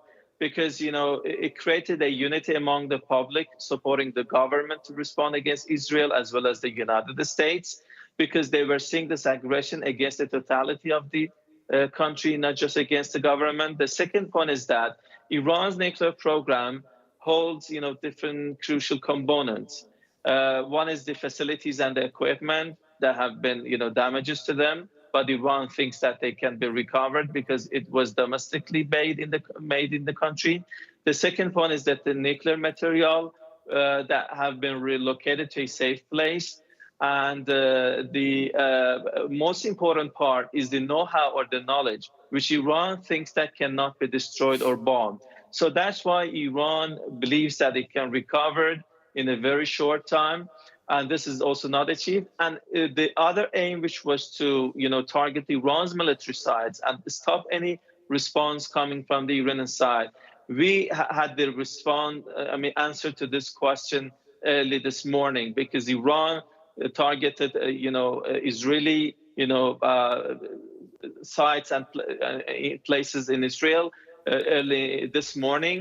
And this indicates that Iran's missile power is, despite maybe some damages, is yet working, and it can target, places in the region. So that's why Tehran believes that if you want to look at if you want to see the bigger picture, the other parties, the US as well as Israel, they have not been able to achieve their strategic goals. And this ends up to be an unnecessary war, which caused damages to both sides without gaining something significant in the longer run. Abbas Eslani, editor-in-chief of the Iran Front Page, thanks so much for joining us. Let's now speak to General Sir Richard Shiref, the former Deputy Supreme Allied Commander of NATO. Thanks so much for joining us, General Sir Richard. Your snapshot take on this ceasefire that now has the three key parties agreeing to it. Well, jaw is better than war. And if it stops a war between Israel and Iran, that's good news. The question is, does it stop it, and does it take away the reasons for the war in the first place? In other words, the Iranian nuclear program. And I guess there's a big question on that in the weeks and months ahead. If it does hold in the short term, is this evidence, or does it suggest to you that the US decision to join Israeli attacks on Iran was a sensible decision, or is it impossible to say?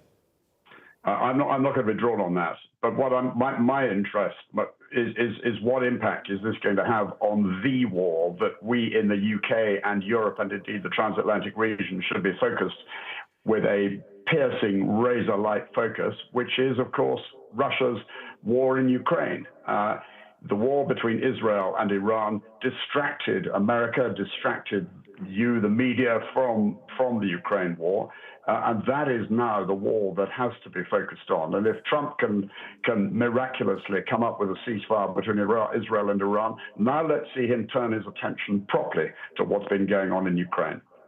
Well, I get that, and we'll come to that in a moment. But just to dwell on the comparison maybe for a moment, clearly this came about after the US flexed its muscles and showed its strength. That is vanishingly unlikely as it relates to Russia, Ukraine. Is that necessary in conflicts like this to bring about peace?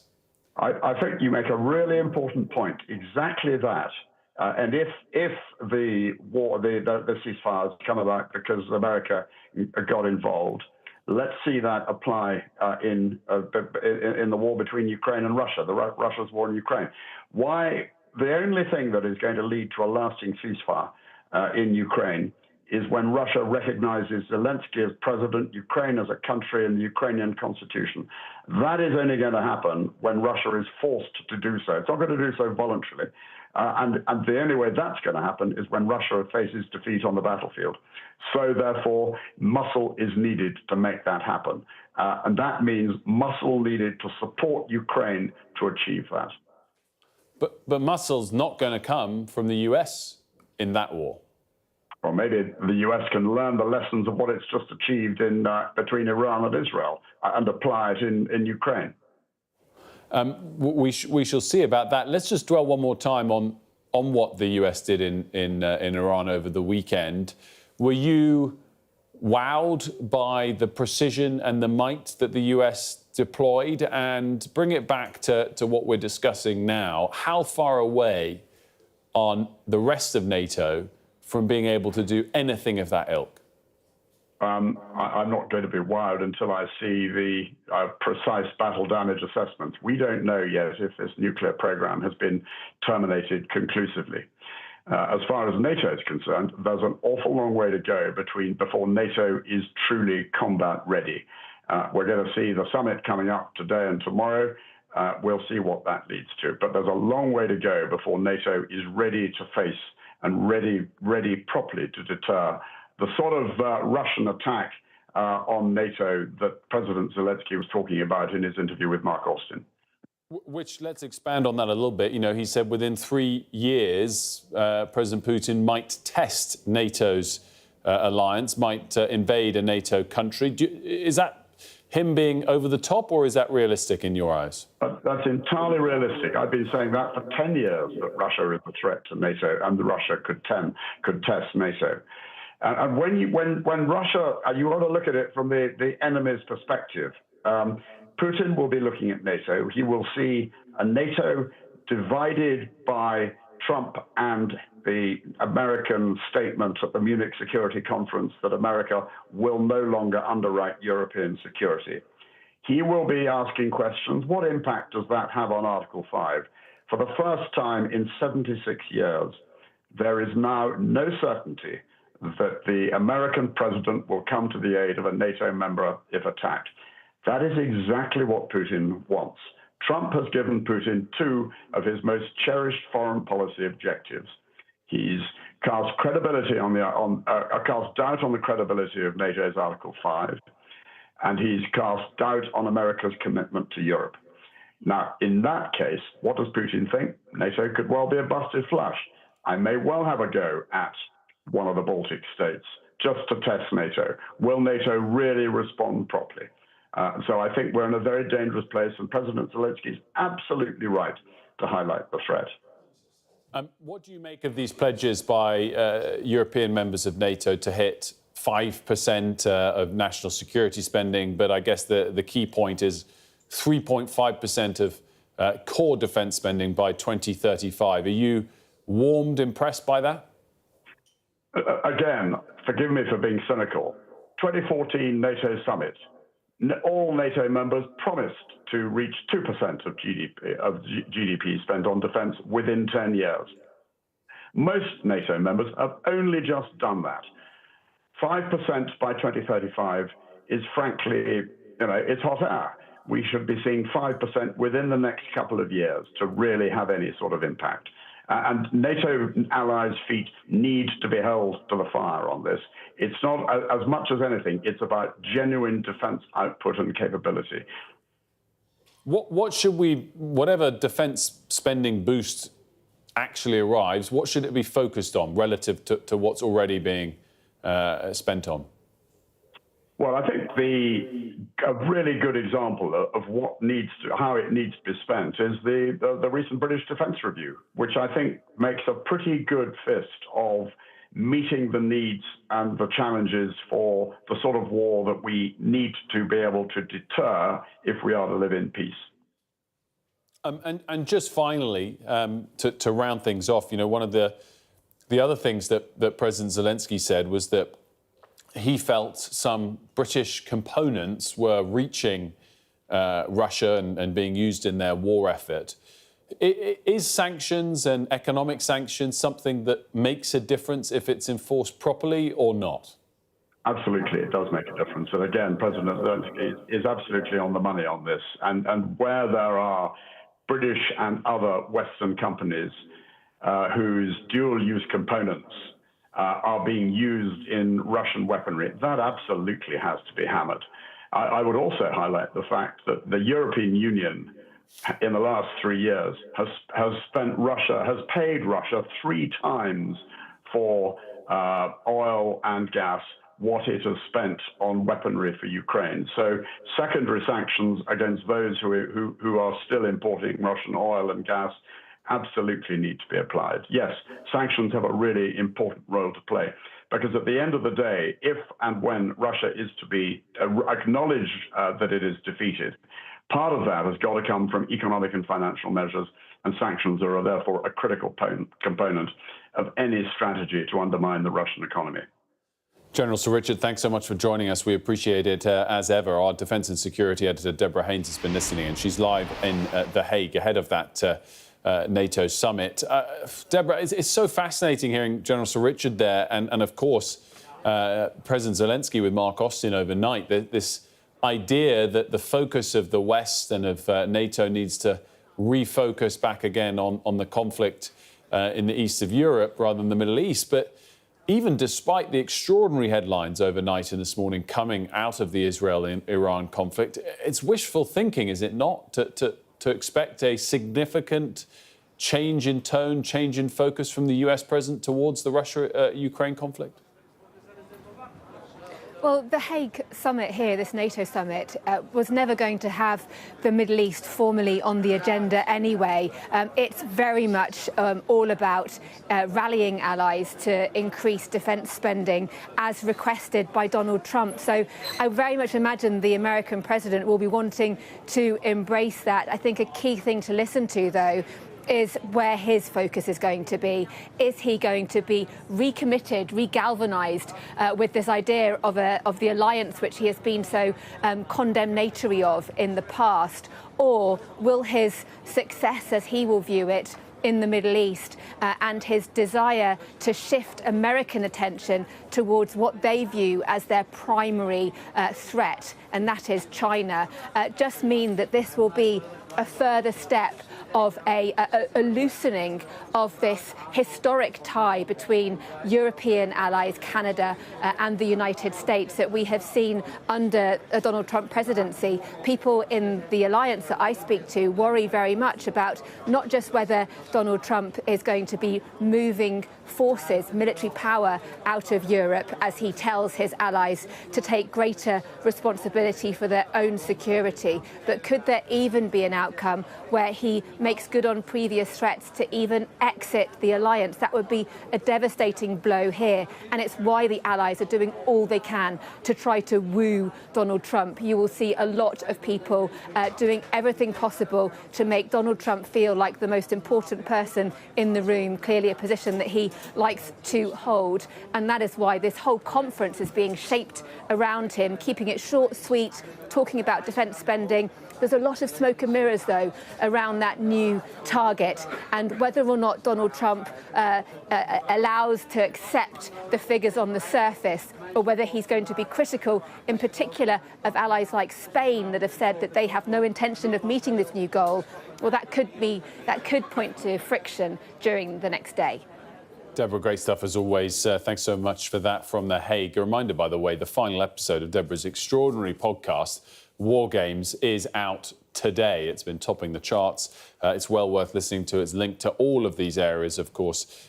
War Games, well worth subscribing to. QR code on your screen right now. We're going to continue the discussion on all of this morning's breaking news. And we're joined now from Israel by David Robinson. He's Parliamentary and International Relations Officer at the Board of Deputies of British Jews. He happens to be in Israel right now. I want to explore why you're there and the prospects of getting home in a moment. But firstly, your reaction to the news that has been announced this morning and how it's gone down, particularly, of course, as Prime Minister Netanyahu's office released a statement to say he is signing up to this Israeli-Iranian ceasefire that the US has broken.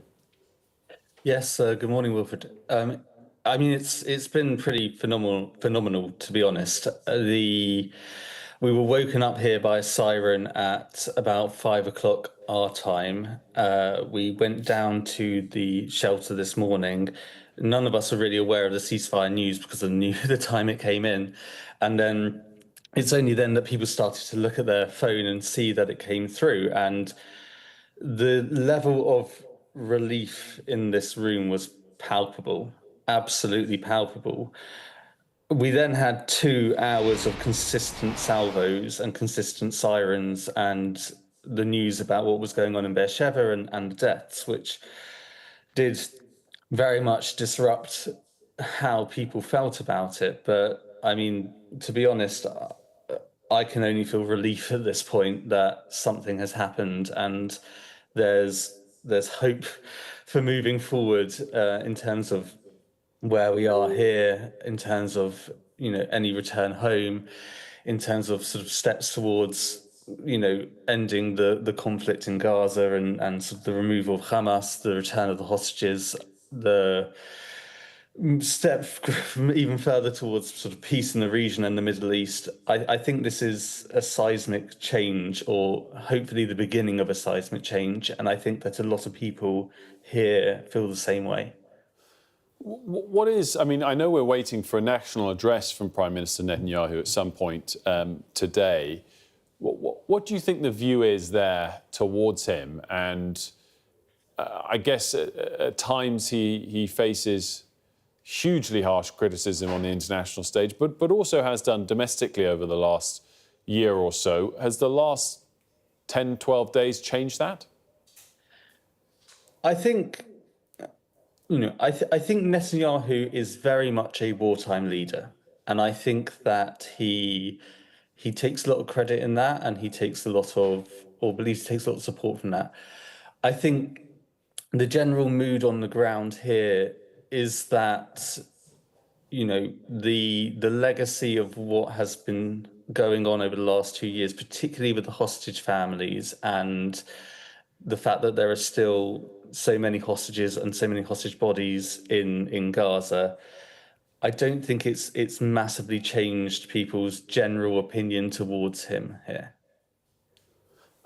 You mentioned the prospects of getting home or not. How long have you been there? Have you felt stuck? I note also this morning that Israel has reopened its airspace.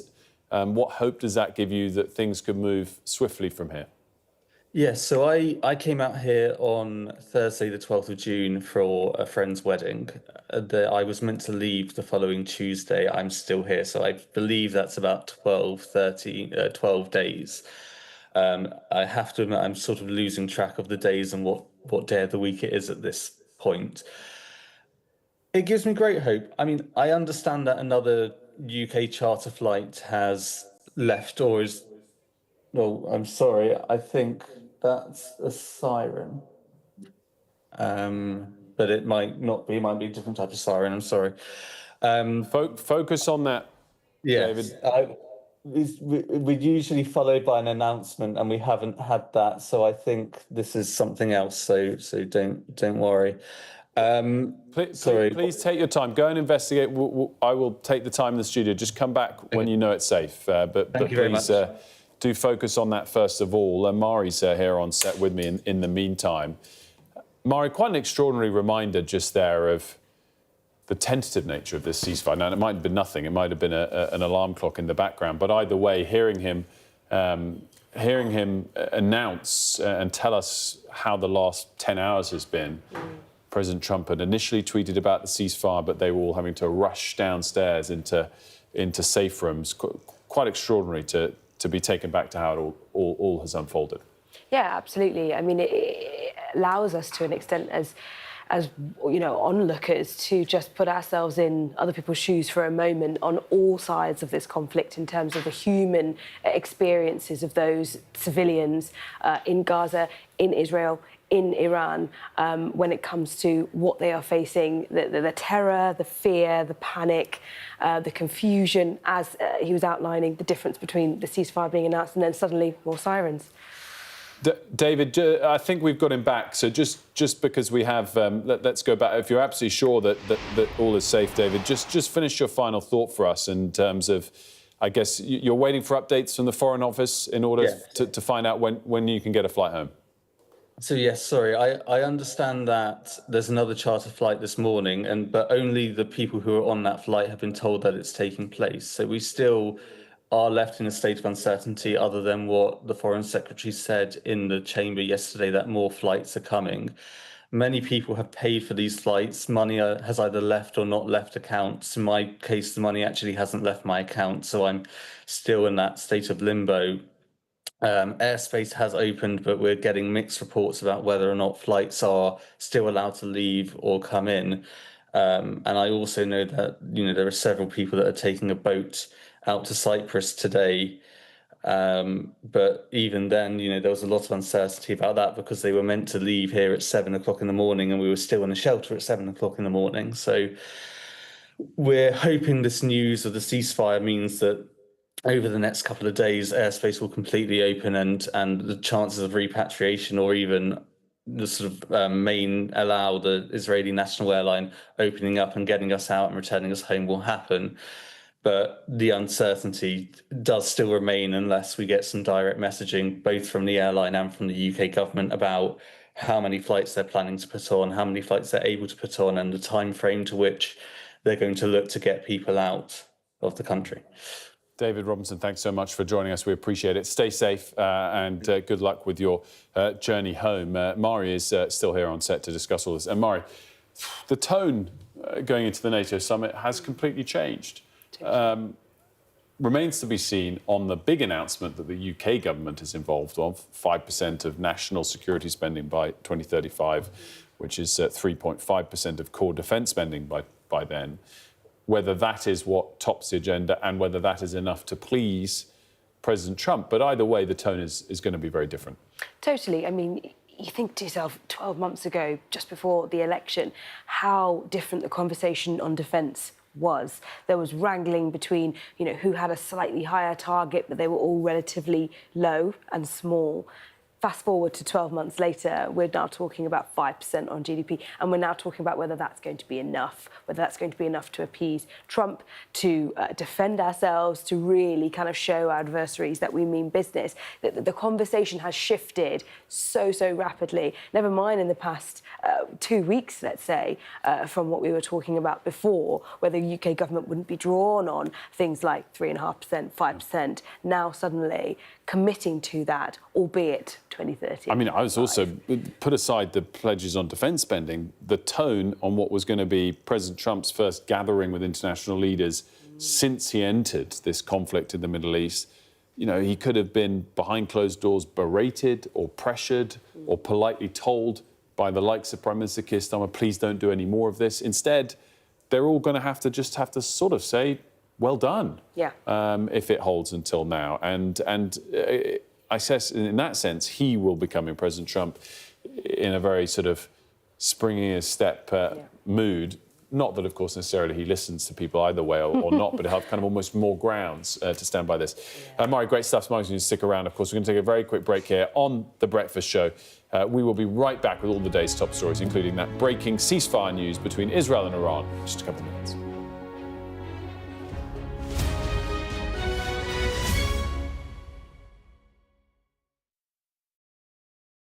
I'm Stephen Murphy, and I'm Sky's Ireland correspondent based here in Dublin. The waters of Ireland and Britain should be home to great white sharks. If there are great white sharks in this area, there's no reason they wouldn't come here to feed. It's basically a buffet on a beach. This could be not only a record-breaking storm, but potentially the most dangerous storm ever to hit Ireland.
Good morning, it's 8 o'clock. Our top story, Israel confirms it's signed up to Donald Trump's ceasefire plan, but Benjamin Netanyahu warns there will be serious consequences if Iran violates the truce.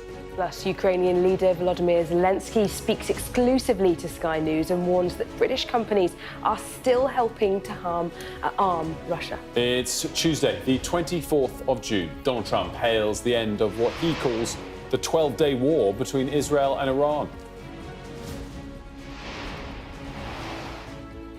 As he heads to the NATO summit in the Netherlands, the US president is claiming his biggest foreign policy win.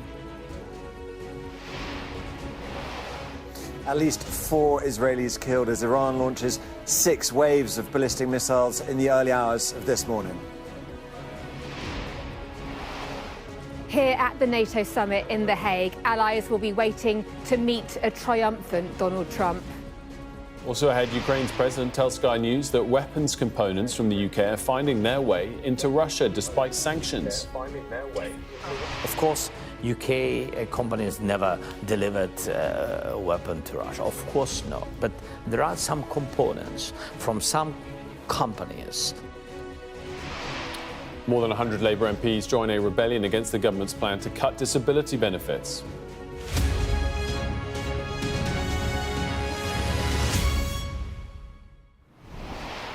A very good morning to you. In the last hour, Israel's Prime Minister confirmed he's agreed to President Trump's ceasefire proposal. Benjamin Netanyahu suggested his military war goals in Iran have now been achieved with the removal of Tehran's nuclear ballistic missile threat. Strikes continued right up until 5 a.m. from Iran, with 4 people killed in Israel. This is the scene at one of those locations where the missiles hit. In northern Iran, 9 people were killed in Israeli strikes on a residential building there. We've got full team coverage for you this morning. We've got Tom Cheshire live in Jerusalem. David Blevins is live in Washington. Deborah Haynes is live at the NATO summit in The Hague. Tom, to you, first of all, an extraordinary course of events this morning, coming in the end to Benjamin Netanyahu signing up to this deal despite overnight exchanges of missiles. Yeah, I mean, we went to bed late with the news of this ceasefire and woke up to sirens, alerts sounding, heading down to shelters because there were these 6 waves of ballistic missiles launched from Iran. One of those missiles struck a residential building in southern Israel, killing at least 4 people. That number may rise. And given that some of those missiles landed after that deadline, there was confusion about whether the ceasefire was in effect. But then Donald Trump tweeted to say the ceasefire is in effect. We were still waiting for confirmation from Israel. Iranian state media said they were observing a ceasefire. And then just over the last hour or so, we've had that confirmation from the Israeli government saying that they had agreed to this ceasefire, saying they'd achieved all their goals. And in terms of that Iranian barrage, well, they also said the IDF had achieved full air control. And in the last 24 hours, they severely struck government targets, eliminating hundreds of operatives and eliminating another senior nuclear scientist. So that exchange of fire continuing right to the end. Israel also saying it will punish any violations of that ceasefire. So it is in effect. There is a sense of relief after that confusion and fear earlier this morning. But there is a bit of trepidation about whether it will hold and whether it will become a proper peace agreement. Tom, great stuff. David, when we spoke last, an hour or so ago, we hadn't had that Israeli confirmation. I guess it was expected, but nonetheless it has arrived. It still raises questions about the long-term nature of this ceasefire. But in the short term, President Trump has a great diplomatic victory to celebrate. That's right. He didn't achieve a ceasefire in Ukraine. He didn't achieve one in Gaza. But it appears he has managed to pull off the unthinkable, a ceasefire between the sworn enemies of Israel and Iran. He was certainly confident here in Washington in the small hours of the morning when he posted online that the ceasefire was in effect. To some extent, that may have been because Iran state television had already confirmed that they were signed up. And now we know that the Israeli Prime Minister Benjamin Netanyahu is also on board. All of this took place yesterday while that Iranian reprisal attack was taking place in the skies over Doha. President Trump was hitting the phones, engaged in high-stakes diplomacy. bringing the Israelis on board, and with Qatar's help, bringing the Iranians on board. And now he really can argue that he is Donald Trump the peacemaker. He's going to argue that he has a negotiating skill that no one else has. And to some extent, he has silenced his critics at home and abroad, and even those within his own party, the isolationists, who were very uncomfortable about US military action in Iran. Deborah, we'll get to the topic of NATO defence spending a little bit later, but the whole tone and the whole talking points of this NATO gathering has changed over the course of the night, hasn't it? I mean, I guess there was a chance President Trump would arrive to be berated and criticised by some allies over getting involved himself in the Israel-Iran war. Surely they can only praise him now. Yes, and you know what the NATO summit is like. Allies don't really like to be too critical of each other in public, and in particular right now all European allies and Canada are focused on trying to woo Donald Trump. They've been berated by him over defence spending, and the UK, for example, went out of its way yesterday not to give any indication either way as to whether or not it approved or was pleased by the US's actions in striking Iran. The subject here is going to be, of course, about European security, but you're right. Clearly, Donald Trump's actions in Iran, this apparent ceasefire deal that he has managed to broker, is going to be a dominant theme here. And it's juxtaposed against Volodymyr Zelensky, the Ukrainian president, who is also going to be at the summit. Ukraine not yet a member of NATO, something that it really wants. But of course, Donald Trump, he sort of ran on a platform of saying he could secure a ceasefire with Russia's war in Ukraine. That hasn't happened yet. So can he pull off another big deal? David, this NATO summit, would it have been something typically the president saw as a chore? I mean, obviously, we're all aware how swiftly he left the G7. Gosh, was that just last week? I think it was last week. There was particular reasons for that. But your assessment on whether he'll almost now be looking forward to this summit, or is it still something that he sees as a nuisance to him? I think that's a fair assessment, Will. 2 or 3 days ago, he was constantly in the Situation Room at the White House, and there was speculation that he wouldn't even attend the event in the Netherlands. That's not going to be the case now, as Deborah says. He's going to go there as the peacemaker. He's going to go there as the triumphant diplomat, and he really has achieved something quite remarkable. When you think about it, just a couple of weeks ago, some people were writing Donald Trump off, suggesting he may not even survive the very public spat with Elon Musk. And now, today, he has gone from a place of bombing Iran just 3 days ago to brokering a ceasefire, it would seem, between Israel and Iran. And he has announced that in a social media post. Now, that tells you the extent to which the world has changed under the presidency of Donald Trump. It's difficult to think of anyone else who might have been able to pull that off. It's the kind of negotiation that would normally take weeks,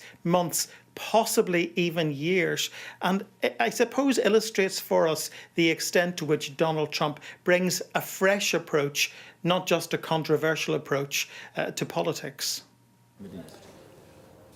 Tom, Deborah and David, thank you so much for that, and stay close. No doubt there'll be further developing news on the situation throughout the day. As you can see, Mark Austin has joined me here on set, and we're going to talk about Mark's interview with President Zelensky in just a moment. Mark, firstly, good morning. Great to have you here. And this ceasefire, extraordinary how it's unfolded over the course of the last 12 hours. As David was saying, a lot of it all via social media. We didn't expect it 12 hours ago. If it holds, it's seminal. With your history of covering these types of situations, are you sceptical? No, not sceptical. This is Trumplomacy in action. We've seen it many times before. Getting a ceasefire deal is an achievement. There are many questions, though, because a ceasefire deal is not a nuclear deal. We're told that there could well still be nuclear material in Iran. There is obviously still nuclear knowledge in Iran. So there does have to be some sort of follow-up, one assumes. But in Trump's world, you never quite know. I mean, he did the deal.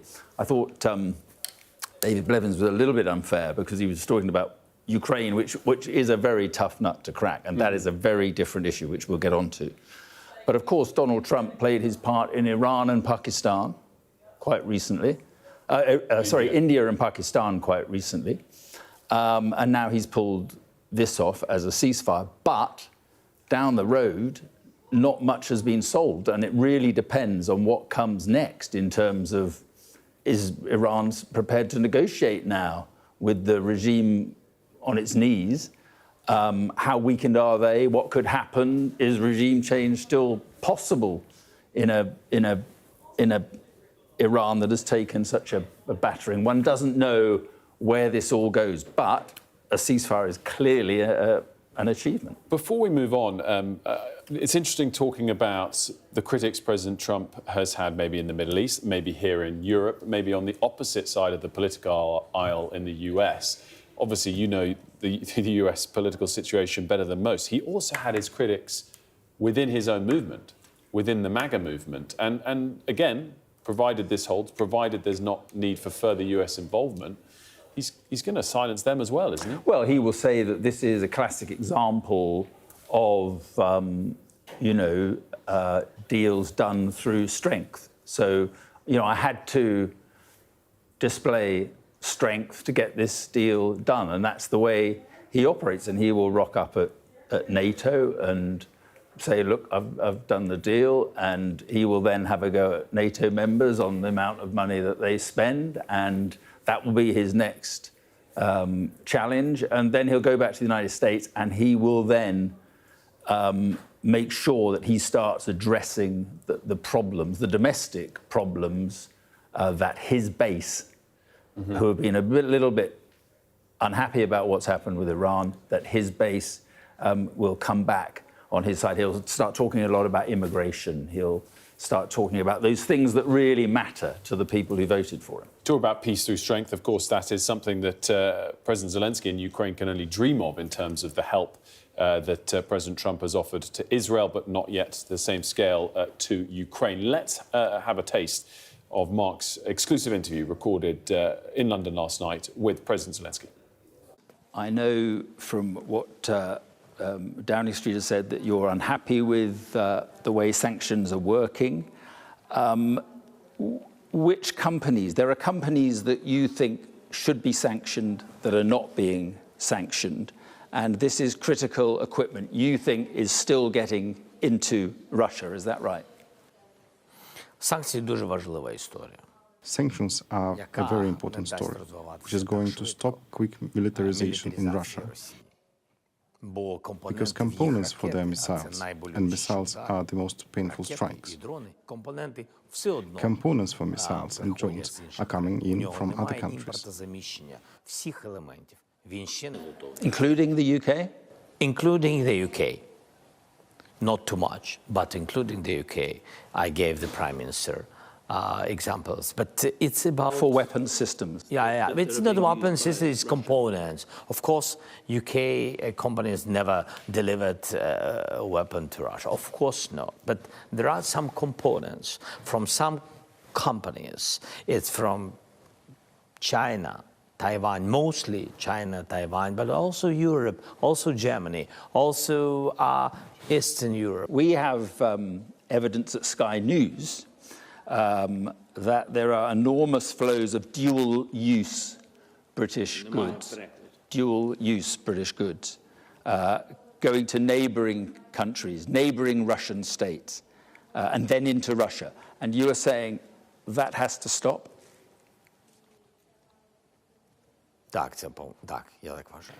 Yes, I believe so. There are lists of these companies and lists of these components. We are monitoring this. It is vitally important for us. And we are handing these lists over to our partners and asking them to apply sanctions. Otherwise, the Russians will have missiles. There is talk of NATO countries having this target for spending of 5% GDP on defence by 2035. That's 10 years away. Is that too slow in your view? Дуже повільно. Very slowly. In my view, this is slow, because we believe that starting from 2030, Putin can have significantly greater capabilities. Today, Ukraine is holding him up. He has no time to drill the army, and they are all getting annihilated and wiped out at the battlefield. In any case, he needs a pause. He needs sanctions to be lifted. He needs a drilled army, as he's got lots, more than 1 million people wounded or dead, professional people who were professional warriors. And now he's got non-drilled ones. And 10 years is a very long time. He'll have a new army ready by then. So, sorry, excuse me for interrupting, but do I understand you? Do you think that Putin could attack another NATO country within 5 years, test Article 5 within 5 years or fewer number of years? Precisely. I believe so. A matter of months? Could he do it within months, do you think? No, I don't think he's ready for that. You still think you're the best man to take Ukraine through this?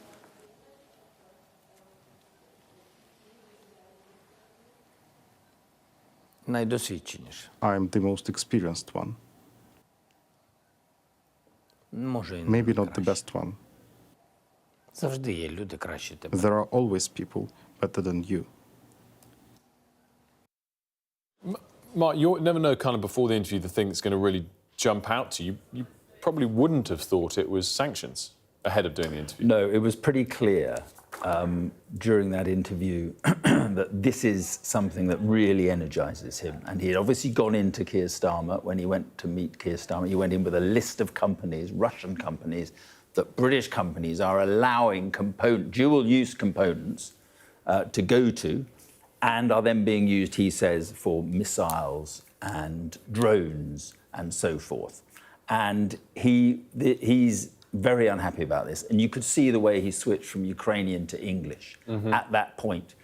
When I said, including the UK, he said, in English, including the UK, I gave a list to Keir Starmer. So he's clearly worried about this. And as I said in the interview, Sky News has done a lot of work on this. Ed Conway has done a lot of work on this about dual-use components going into Russia. So he says this is a very significant issue that he wants to be sorted. Absolutely fascinating. And Mark, we're going to play the full interview at 9:30, and we have to go now to talk to the Shadow Foreign Secretary, Priti Patel, who's waiting in the wings. But it's rare we have you here in the morning. Will you come back again? It's rare I'm up this early. Yeah. It's not early. Yeah. This is 8 o'clock. It's nearly lunchtime. Oh, is it? No, I'm usually up by now.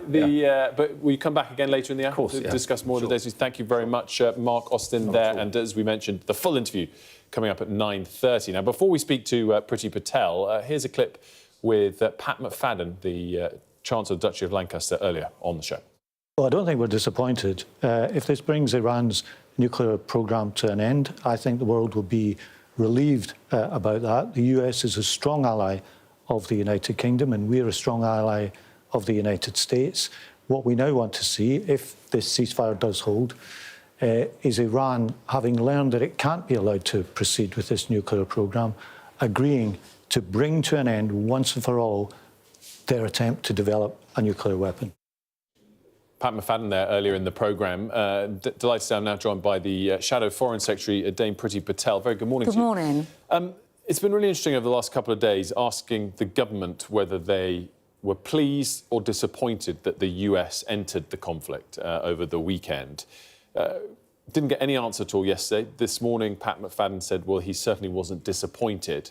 Where's the Conservatives on this? So I've been clear about this, I think, since Sunday morning, effectively, that I felt the action was absolutely essential and necessary. Primarily because, let's be clear, this was all about degrading Iran's nuclear capabilities. And that's a good thing for us and our country and for our allies. We all know about Iran. We know too much about their motivation. They are funding proxies around the world, terrorist proxies, and they're a threat to our country, as well as the fact that they spend too much time calling for death to America, and they want to eliminate the only Jewish state in the world, which is Israel. That's not acceptable. I think your point is important. The government has not been able to say, I was in Parliament yesterday, whether or not they supported this action or took a view on this action. And I think the British people need clarity. They need to know whether or not their own government, the government of the day, backed the action. In terms of the latest developments this morning, of course, it's early days. We don't know if things will hold, but it seems that this has worked, that there is a ceasefire deal in place that the Iranians, the Israelis and the US are all signed up to. Does that show that the tactic that President Trump employed worked, or is there luck involved and we need to be careful about getting involved in these sorts of conflicts? So I think, first of all, look, we welcome the ceasefire announcement, and this could be the pathway to de-escalation. It is early days, really early days. The onus still has to be on Iran. I think, importantly, there are a couple of things to say here now. We should never underestimate the President of the United States, because he has been very committed to bringing Iran to the table from the outset. I think as soon as he came into the White House this year, it was the President that basically tried to bring Iran to the table, and it was during those talks, if you remember, that it was then discovered through the IAEA that Iran was still enriching too much in terms of nuclear materials, which led to a lot of great concern and worry. It's early days. I think it's important, and the President has said, even after those strikes at the weekend, that he wanted peace, particularly between Iran and Israel. So this could be a constructive way forward. We've got to wait and see. The onus has to be on Iran. Iran has to degrade its capabilities, stop doing what it's doing, be much more transparent, while at the same time it's got to stop firing missiles. And let's not forget, you're showing an interview soon with President Zelensky, which Mark Austin has undertaken. Iran is funding and supporting Putin's illegal invasion of Ukraine. We cannot ignore that. So there are many stakes here, and you've asked about Britain's involvement. We are involved with regards to Ukraine and our strong commitment and defence of Ukraine. Well, let's touch on Russia and Ukraine now, because, you know, this sort of peace through strength example that perhaps has been the cause for the ceasefire deal did involve the US directly attacking America's allies' enemy in Iran. They have not done that in the Ukraine-Russia war.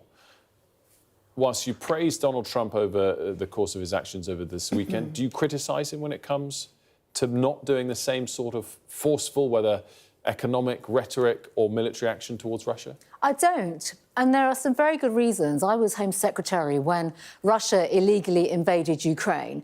I remember being in government working with the US administration and other allies around the world. It was Britain, actually. Think about our leadership back then in terms of convincing others to stand tall and to fight for Ukraine. They're fighting for freedom and democracy in European soil. Let me get to the point here. President Trump, since he has become president, has constantly been looking to find ways in which we can find a better way ahead. They've signed an agreement with the Ukraine to help them in this battle and this conflict. We have a lot of responsibility ourselves. I know NATO's meeting today as NATO countries to step up, not just on funding, but actually securing Ukraine's future through the right avenues. There's a lot more to do here. This isn't just about bombing or taking action just against Russia. Action has been taken, sanctions, for example. You know, look at the way their economy is hurting. Our combined economy in terms of NATO countries is much stronger than Russia's economy. We have a lot of leverage there. The difference between Russia and Iran is that Iran were enriching uranium. They had enough enriched uranium to basically put together nuclear devices and to use them. It's a country that sponsors terrorism around the Middle East. In our own country, they're a state threat to us, and they publicly keep on saying their stated aim is to eliminate Israel. We cannot have that. Let's talk about the NATO summit and this announcement that the government is making alongside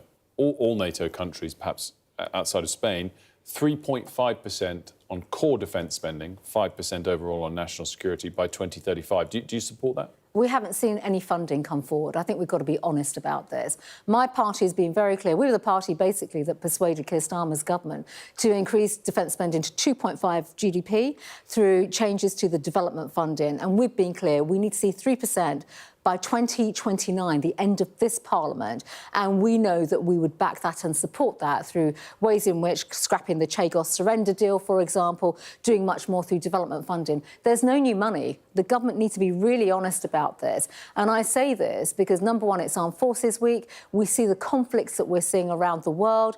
Yes, Keir Starmer's going to NATO, but given an unfunded spending commitment that basically takes us into the next decade is simply not acceptable. Again, you heard President Zelensky in his interview saying 10 years is too long. The crises and the issues and the challenges are now. We need a government that basically is going to protect our country at home and abroad and put that money in now. And they have to be tested and challenged on how they're going to put money into this now. Just wanted to finish with a question on welfare spending. We talked about this with Pat McFadden. It sounds like there's an amendment that may or may not get voted on that would see watering down of some of the reforms they want to do. Is this an area where you actually back the government rather than the rebels that they have within their party wanting to water it down? So what I'd say here is that when the government is, and I actually reformed welfare back in 2015. I was a minister that took legislation through Parliament and worked alongside Ian Duncan Smith to bring in universal credit.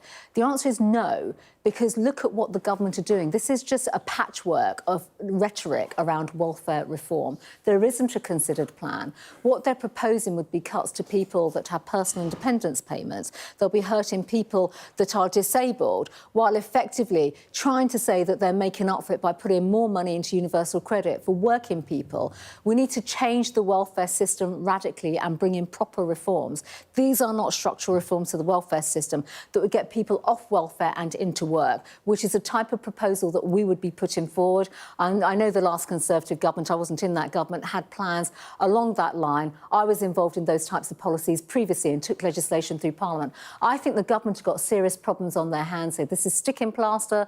They're not going for full welfare reform, and now they've got a problem with their own parliamentary handling. But I think I'm right in saying that you ultimately would like to see reform to the welfare bill and indeed see the welfare bill brought down. This is an aim from the government to do that, but either to cause the government a headache or, despite coming from the totally opposite end of the spectrum to the rebels within the Labour Party, Sure. You're saying that you're going to vote with the rebels? And No, I'm not saying that. I'm not going to get into how my party is going to vote. That's a separate discussion. I'm talking about the fundamental principle of welfare reform, which could lead, let's be honest, to structural changes in our country, which our economy needs. We need more working-age people in work. That's where we should be. This shouldn't be about the tinkering that this government is doing just with PIP and disability benefits. It's for the government to handle this problem. It's not for us in opposition to tell them how to manage their parliamentary party and which amendments their people should sign up to. This isn't the right kind of welfare reform.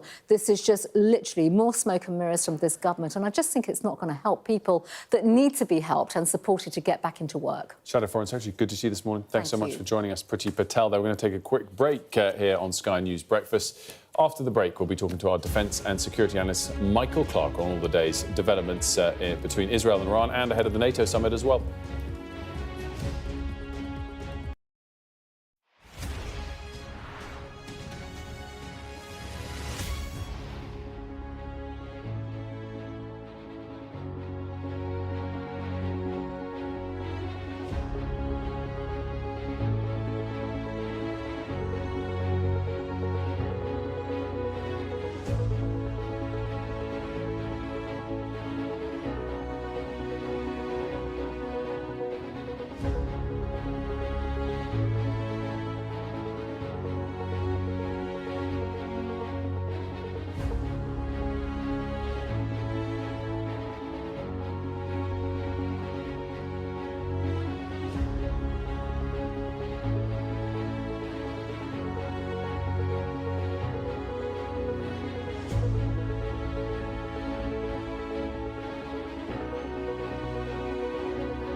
right, we're rolling. Welcome to the world. Our new podcast, starting now. It's very exciting. Every week, we'll be reporting from the world's trouble spots. We get to hold those in positions of power accountable, and we get to ask the questions that the audience, the listeners, want to know about. And that's why it is so important that people tune in, come along for the road, come along for the journey. It'll be fun. Our app gives you the very best of Sky News wherever you are. Breaking news, videos and analysis. Evidence of the crisis. Podcasts, watching us live. Live here from Washington. Wherever you get your podcast. All in one place. And all at just the touch of a screen. The Sky News app. Get the full story first.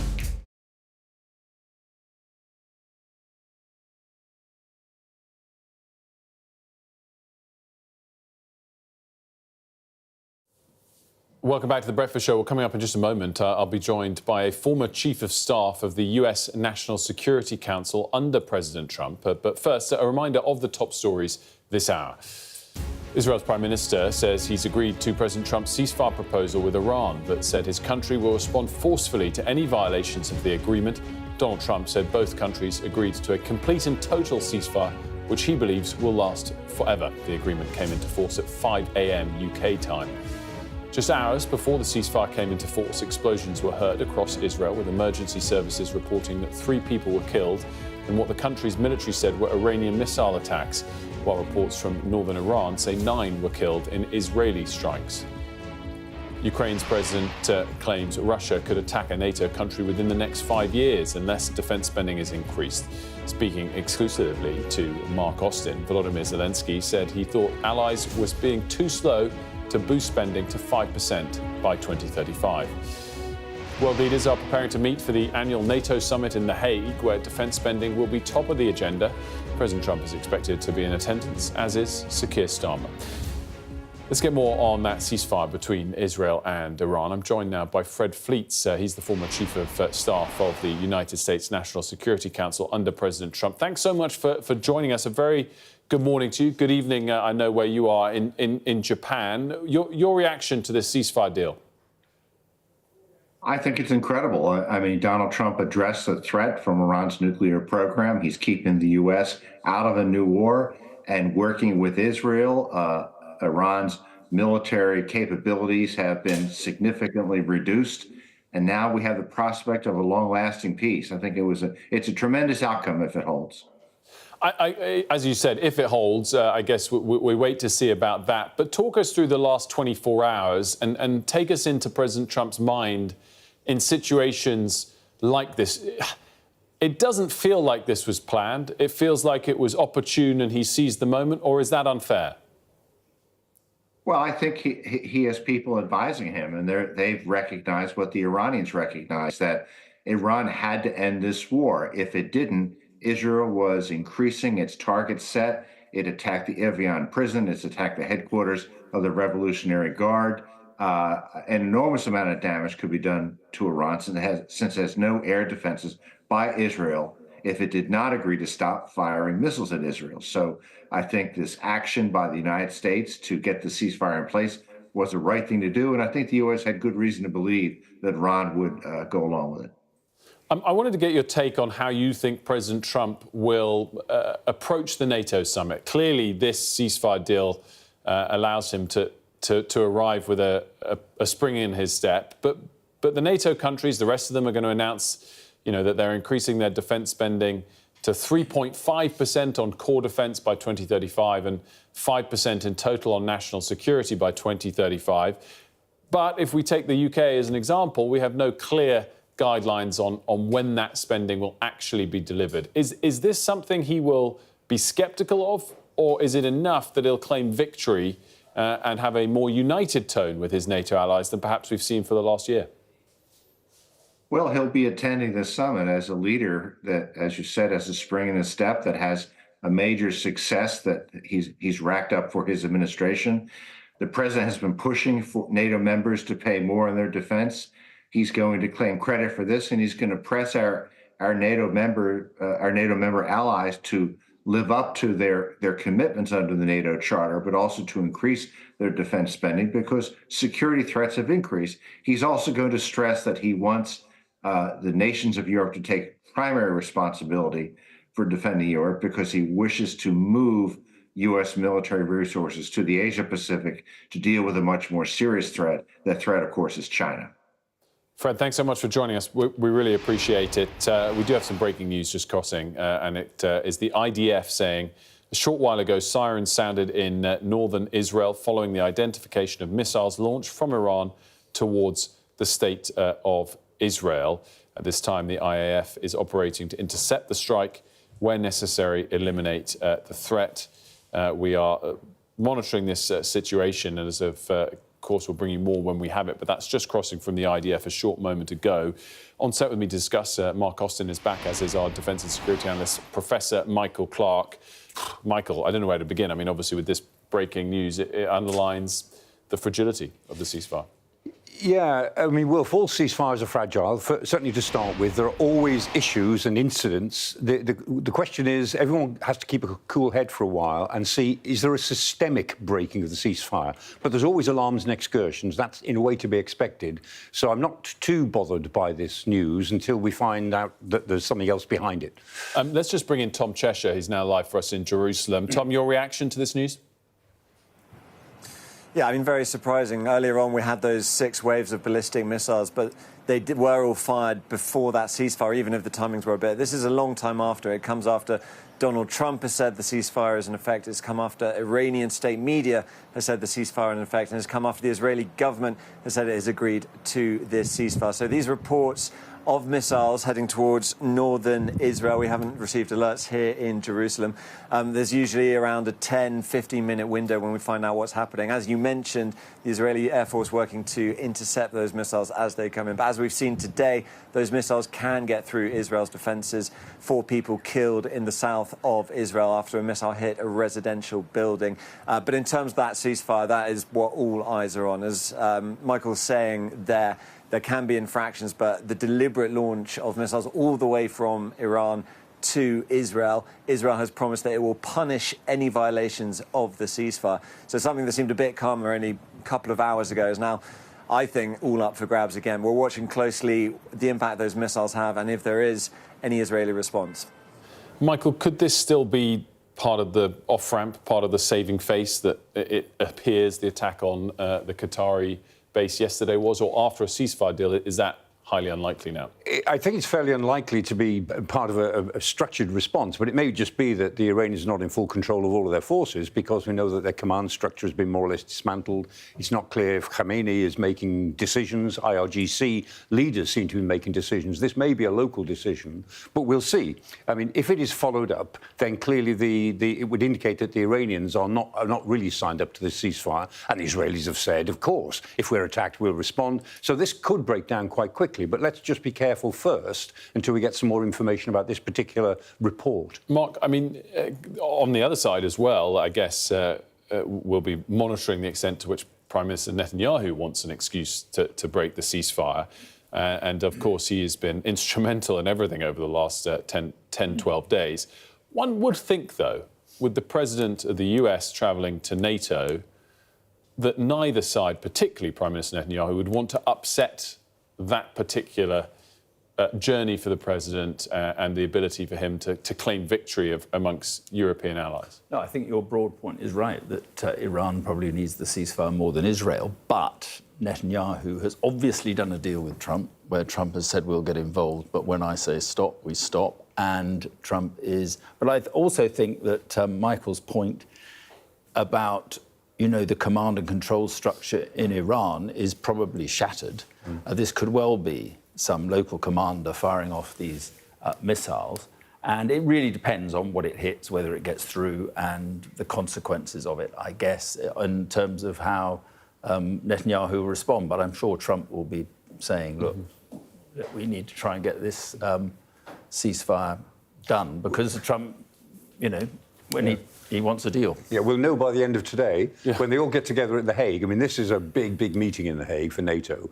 And, this ceasefire may have saved the summit for now. If this ceasefire had not been declared, then clearly the war, the Iran-Iraq missile war, was going to wreck the summit. That may not now happen, which would be quite good, but the summit's going to be difficult enough as it is.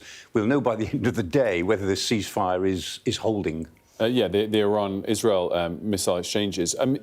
Mark, let's move on to, I guess, one of the central parts to your interview with President Zelensky, and it comes round to this, the extent to which he would love the type of attention and help that President Trump has given Israel in his conflict.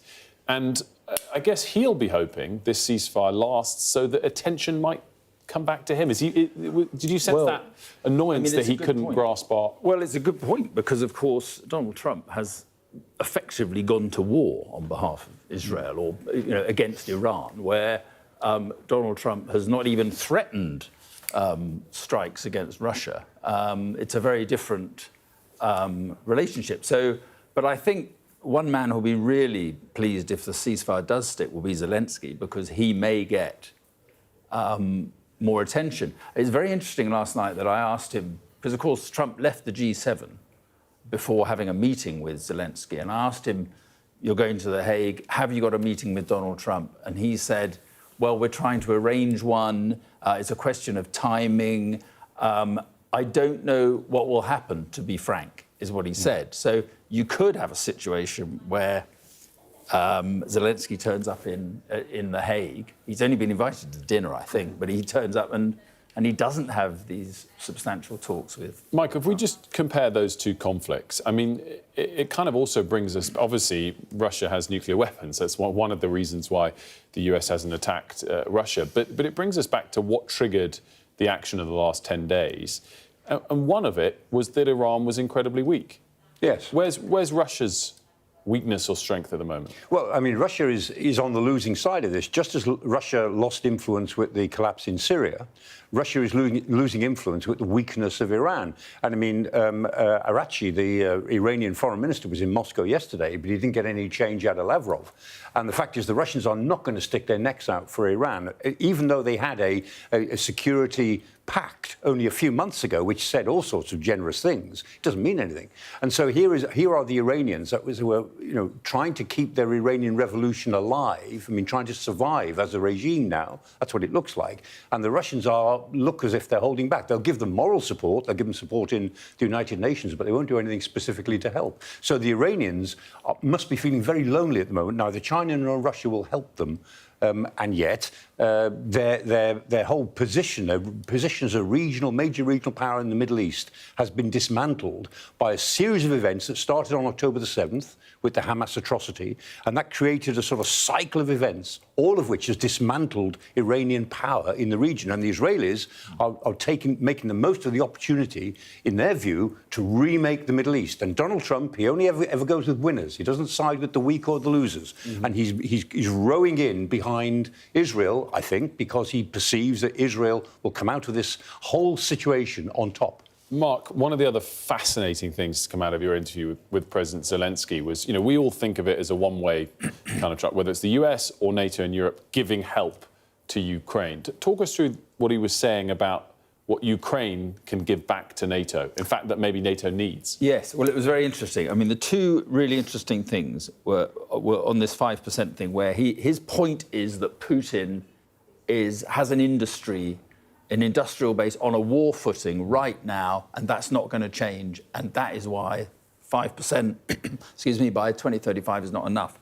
But the other point about NATO is very interesting, because I said, do you think you'll join NATO? Have you given up the hope of joining NATO? He said it's not possible right now. But then he said, Ukraine needs NATO, but also NATO needs Ukraine. He said, we have, and he used the expression, the experience of survival. So on cyber attacks, he said, the banking system, the energy sector, water supplies, he said, we have learned how to survive in war. And then he said, NATO does not have that experience. So it's a fair point, because resilience in NATO is not great, is it? So he's got a point there, Zelensky. Yes, he has. And, I mean, Parliament is looking at this, the government's looking at the moment, the Strategic Defence Review laid great stress on the need to improve resilience. And that's a top-to-bottom process. Not just government, but the whole of British society has got to become more resilient. It's known as deterrence by denial. You know, you can deter by being able to strike, but you also deter by being able to deny an attacker any advantage, by being strong enough and resilient enough to mean that they can't actually play about with your banking system or your railway system or the health service, because we have systems which are strong enough to resist those sorts of attacks. And we have a psychology, rather like that we always talk about the Finns. You know, the Finns have a real psychology of resilience because they live very close to Russia. Mark, just as we sort of round off some of the Zelensky stuff, we're going to play a long version of it at 9:30. It's almost this, just even asking this question sort of reveals the roller coaster set of events he's gone through over the last couple of years. You know, a couple of years ago, he was sort of untouchable in the eyes of all of the Western world. Where do you put him in terms of some of the leaders you've met and interviewed through the years? And I guess what do you feel like he carries? You sound old now. Through the years, you've seen them all. I could have said through the decades. I did. No, does he carry that confidence anymore? Well, the point you make about, you know, I think until his legacy is set, it is very difficult to say. I mean, he is a wartime leader. He is in a position that, you know, whether he wants to be in it or not, he is in that position. And it really depends. There's a lot of, you know, people in Ukraine who think that there should be a change. And he said to me, he said, look, I may not be the best leader for this moment, but I'm the most experienced. So he's saying, look, I've lived through 3.5 years of this. I know what I'm doing. But I think I think you've got to wait and see what his legacy is. A long way to go. And obviously, you know, politicians like Blair and Thatcher and people like that I've interviewed, but this is very different in a wartime setting. But if you really pin me down, I guess it would be Nelson Mandela. But, you know, that's largely because of what he said, because at that time, 1994, he'd just become president, at the end of apartheid, and it was what he said. He said, you know, we need the white population of South Africa to stay. We need white doctors and lawyers, business people. We need them to stay. We can't do this without you. And it was a very powerful statement in an interview where people expected, you know, the ANC just say, we don't need you now, you know. So it was the tone of the interview, as well as obviously stature of the man. Oddly timely again as well, but not the agenda item that tops the list today. But we're going to pivot back to that top of the agenda item. Are we keeping Michael and Mark? We are keeping Michael and Mark, so I don't have to say thank you to you both yet. If we can, your show's not on for a little bit, right? Well, I think 5 o'clock. I need to get to sleep before then. Have a cup of tea. Let's get back to the top story of the morning and bring in Sir Peter Westmacott, the former ambassador, of course, to the US, or also to Turkey and other places in the region. Sir Peter, what's your take on this extraordinary ceasefire deal that has unfolded over social media over the course of 12 hours? Well, good morning. It really is kind of mind-bending what's been going on. Trump has gone from kind of warmonger to peacemaker in the space of a very short space of time. There's an awful lot of questions still there. I think after he launched the enormous attacks with the bunker-busting bombs in coordination with Israel, a lot of people wondered, well, what now, and how are the Iranians going to react? The Iranian people were encouraged to come out to the streets to do a lot of Mad America stuff, death to America. And here we are with a ceasefire, which both sides have agreed to, when the Iranians thought that the Israelis were going to keep on attacking their people, and they did right till the last minute. They assassinated yet another nuclear scientist and his teenage son just before the ceasefire came into effect. And there it is. So I think it's an extraordinary achievement. Will it last? We don't know. The big question, I think, is what happens now to Iran's nuclear program. Are they going to park it? Are they going to sign up to an agreement which gives them absolutely minimal rights to continue to do some sort of face-saving enrichment level? Or is Donald Trump and the Israelis going to say, we're not going to have any of that? We don't know. And I think the other questions in the background are, where does this leave the Iranian government? Because it hasn't exactly covered itself in glory. It has been defeated. Is Khamenei going to move anywhere else? Is his president going to be replaced? We just don't know. So I think lots of questions still to be answered, particularly about the future of the nuclear program. But if the ceasefire holds, it does at least mean that the violence will stop and the killing will stop between those two countries. And we have to applaud that. I just want to pause for some breaking news. The IDF saying that the citizens can leave protected areas after military identified missiles earlier from Iran. So it seems like that momentary question over the ceasefire being fragile has been temporarily answered. But of course, the fragility of it remains top of mind, as Sir Peter was just saying. So, Peter, just expand for us on the point you were just touching on, which is that Iran is clearly very weak. What could happen next? Obviously, if the ceasefire holds, then regime change is no longer, I guess, being driven by outside forces. Is it still possible or not? What's likely to unfold in Iran? Well, there were very mixed messages about regime change coming out of America. On the one hand, everyone was saying we are not pursuing regime change. We are simply trying to stop Iran's nuclear program. And then we had tweets from Donald Trump saying, well, why not regime change? If the Iranian people don't like the government they've got, let's have somebody else. So it was a bit mixed messaging, to put it mildly. Now we've got this ceasefire. If the Iranians are offered something which looks as though they can retain a little bit of self-respect, some sort of a deal, which is, we have absolutely no idea whether they are going to be offered a deal or whether deals are completely off the table now, and this is the end of the nuclear program. We just don't know. If there is, then I guess the government will spin it and say, we have salvaged our program. The Iranian people have shown solidarity. We will continue doing what is our sovereign right to enrich some uranium for our nuclear power stations. That is possible. I have no idea whether the Israelis and Donald Trump will allow that. Donald Trump has called for complete capitulation and the complete end of all enrichment. That, I think, is an issue still to be debated. If the protagonists, if United States and Israel insist on no enrichment at all and shutting down the nuclear program totally, that, I think, is a pretty tough one for the government to deal with. But the problem with all the talk of regime change, and despite lots of groups in America particularly who say, we're ready to take over, including the late Shah's son, is that in Iran itself, there is no sign of any leader coming through who could lead a revolt or a movement for political change, despite the catastrophic failures of the Khamenei regime, whether it's in terms of economic mismanagement or in terms of managing relations with Israel and the United States. And without that, change is not going to come from within. And so, I suspect they will muddle along, looking weakened. But maybe, here's the other really important point for them, if there can be some sanctions relief, that could both help the fate of Iranian people who are suffering under the economic burden and give the Iranian government some sort of solace.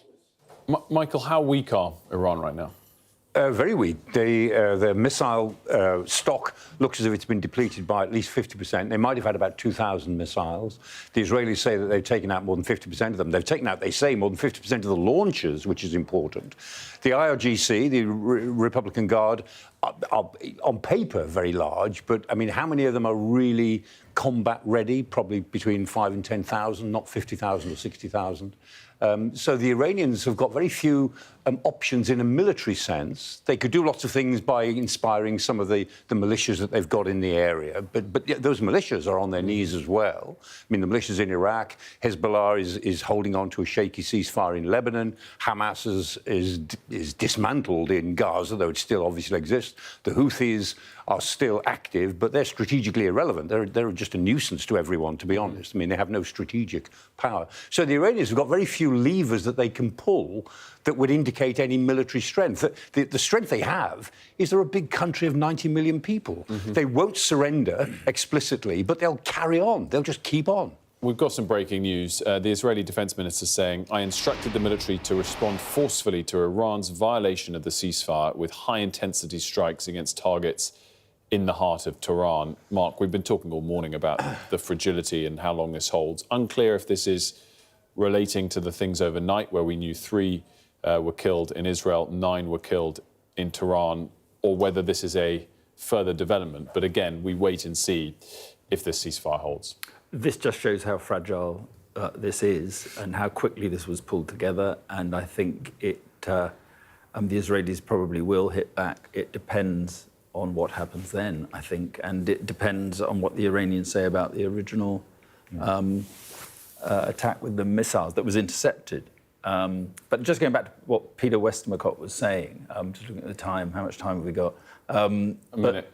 But, I mean, quick final thoughts, Peter, as well. Regime change is one thing. It's more often than not, though, regime collapse, and that leaves a vacuum that can be, certainly in Iraq, that was very dangerous, and you had all sorts of problems there. There's no happy examples of regime collapse followed by order. It's always followed by disorder. So, Peter, quick final thought. The president is travelling to NATO. Will Netanyahu and the Iranians want to make sure this holds in the short term for him there, or is it all at risk? I would have thought the Iranians would want it to hold, because they've been saying we won't even talk about containing our nuclear program if the Israelis keep attacking us. The Israelis have been pretty robust in retaliating against any Iranian breaches of ceasefire. So they won't really mind whether the ceasefire holds or not, because they've got the upper hand. So I think Iran has every interest in not violating that ceasefire anymore. So, Peter Westminster, thanks so much for joining us this morning, former ambassador to the US. Much appreciated. Michael, Mark, a real pleasure to have you both here in studio. Great to see a great interview, Mark, with President Zelensky. And we'll have an extended version of Mark's interview with President Zelensky at 9:30. Well worth tuning in for that. It's incredibly relevant to all events that we've been talking about. And we're going to have much more on all of those events and all of the day's top stories at the other side of this short break, with that latest flash coming from the Israeli Defense Minister that he instructed his military to respond forcefully to Iran's violation. More on this fragile ceasefire in a couple of minutes.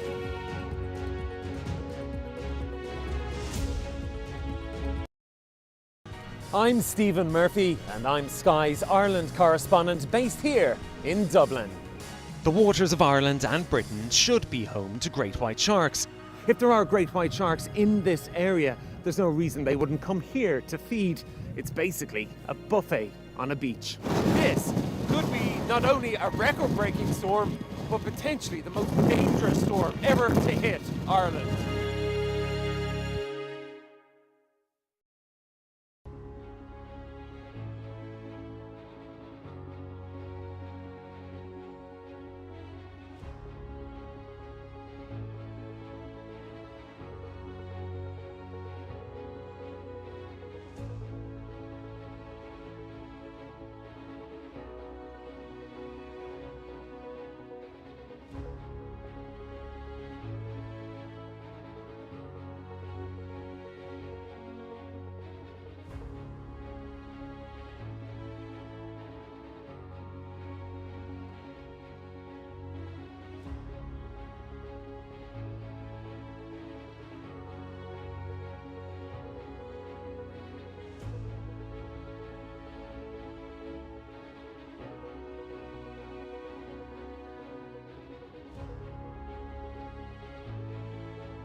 Good morning, it's 9 o'clock. Our top story is ceasefires come into force between Israel and Iran, but there are reports that it has already been violated.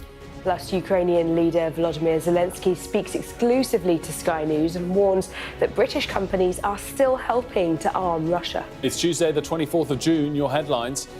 Israel claims Iran has launched a new series of missile attacks less than 3 hours after Donald Trump hailed the end of the 12-day war. Well, the truce from here looks very fragile indeed. This, the destruction left behind from a missile strike in Beersheba. Israel says it's going to respond forcefully.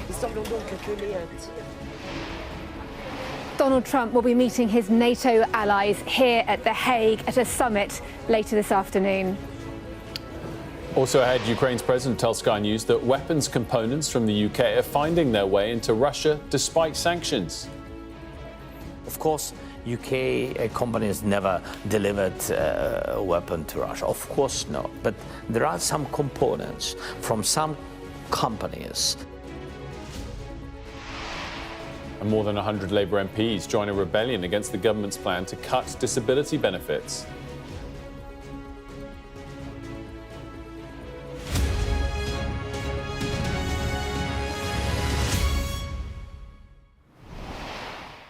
A very good morning to you. We start with breaking news. The fragile ceasefire between Israel and Iran looks to be on the brink of collapse. In the last half hour, Israel said it had identified new missile strikes launching its way from Iran. Those were intercepted, but Israel's defense minister has instructed his military to respond forcefully to what he's described as a violation of the truce. Well, we'll be joined by our defense and security editor, Deborah Haynes, who's at the NATO summit in The Hague in just a moment. But first to our correspondent Cordelia Lynch, who's at the site of a missile strike in the Israeli city of Beersheba. Cordy, what's the scale of the damage? And just talk us through the timeline of what has unfolded over the course of the last 12 hours. Good morning to you. Well, the scale of the damage is extensive. Let me just give you a closer look at the destruction to this 7-floor building. You can see at the top there the point of impact where the missile hit. I understand that there were 3 people inside one apartment, all of whom died, another person killed at the entrance, and rescue teams here still removing a lot of the rubble that's been left behind from this position. This truce looks very fragile indeed. This attack came what appears to be shortly before that ceasefire was brought in at 7 o'clock this morning. I've spoken to local residents. They describe this huge explosion, many trying to get down to their shelters in time.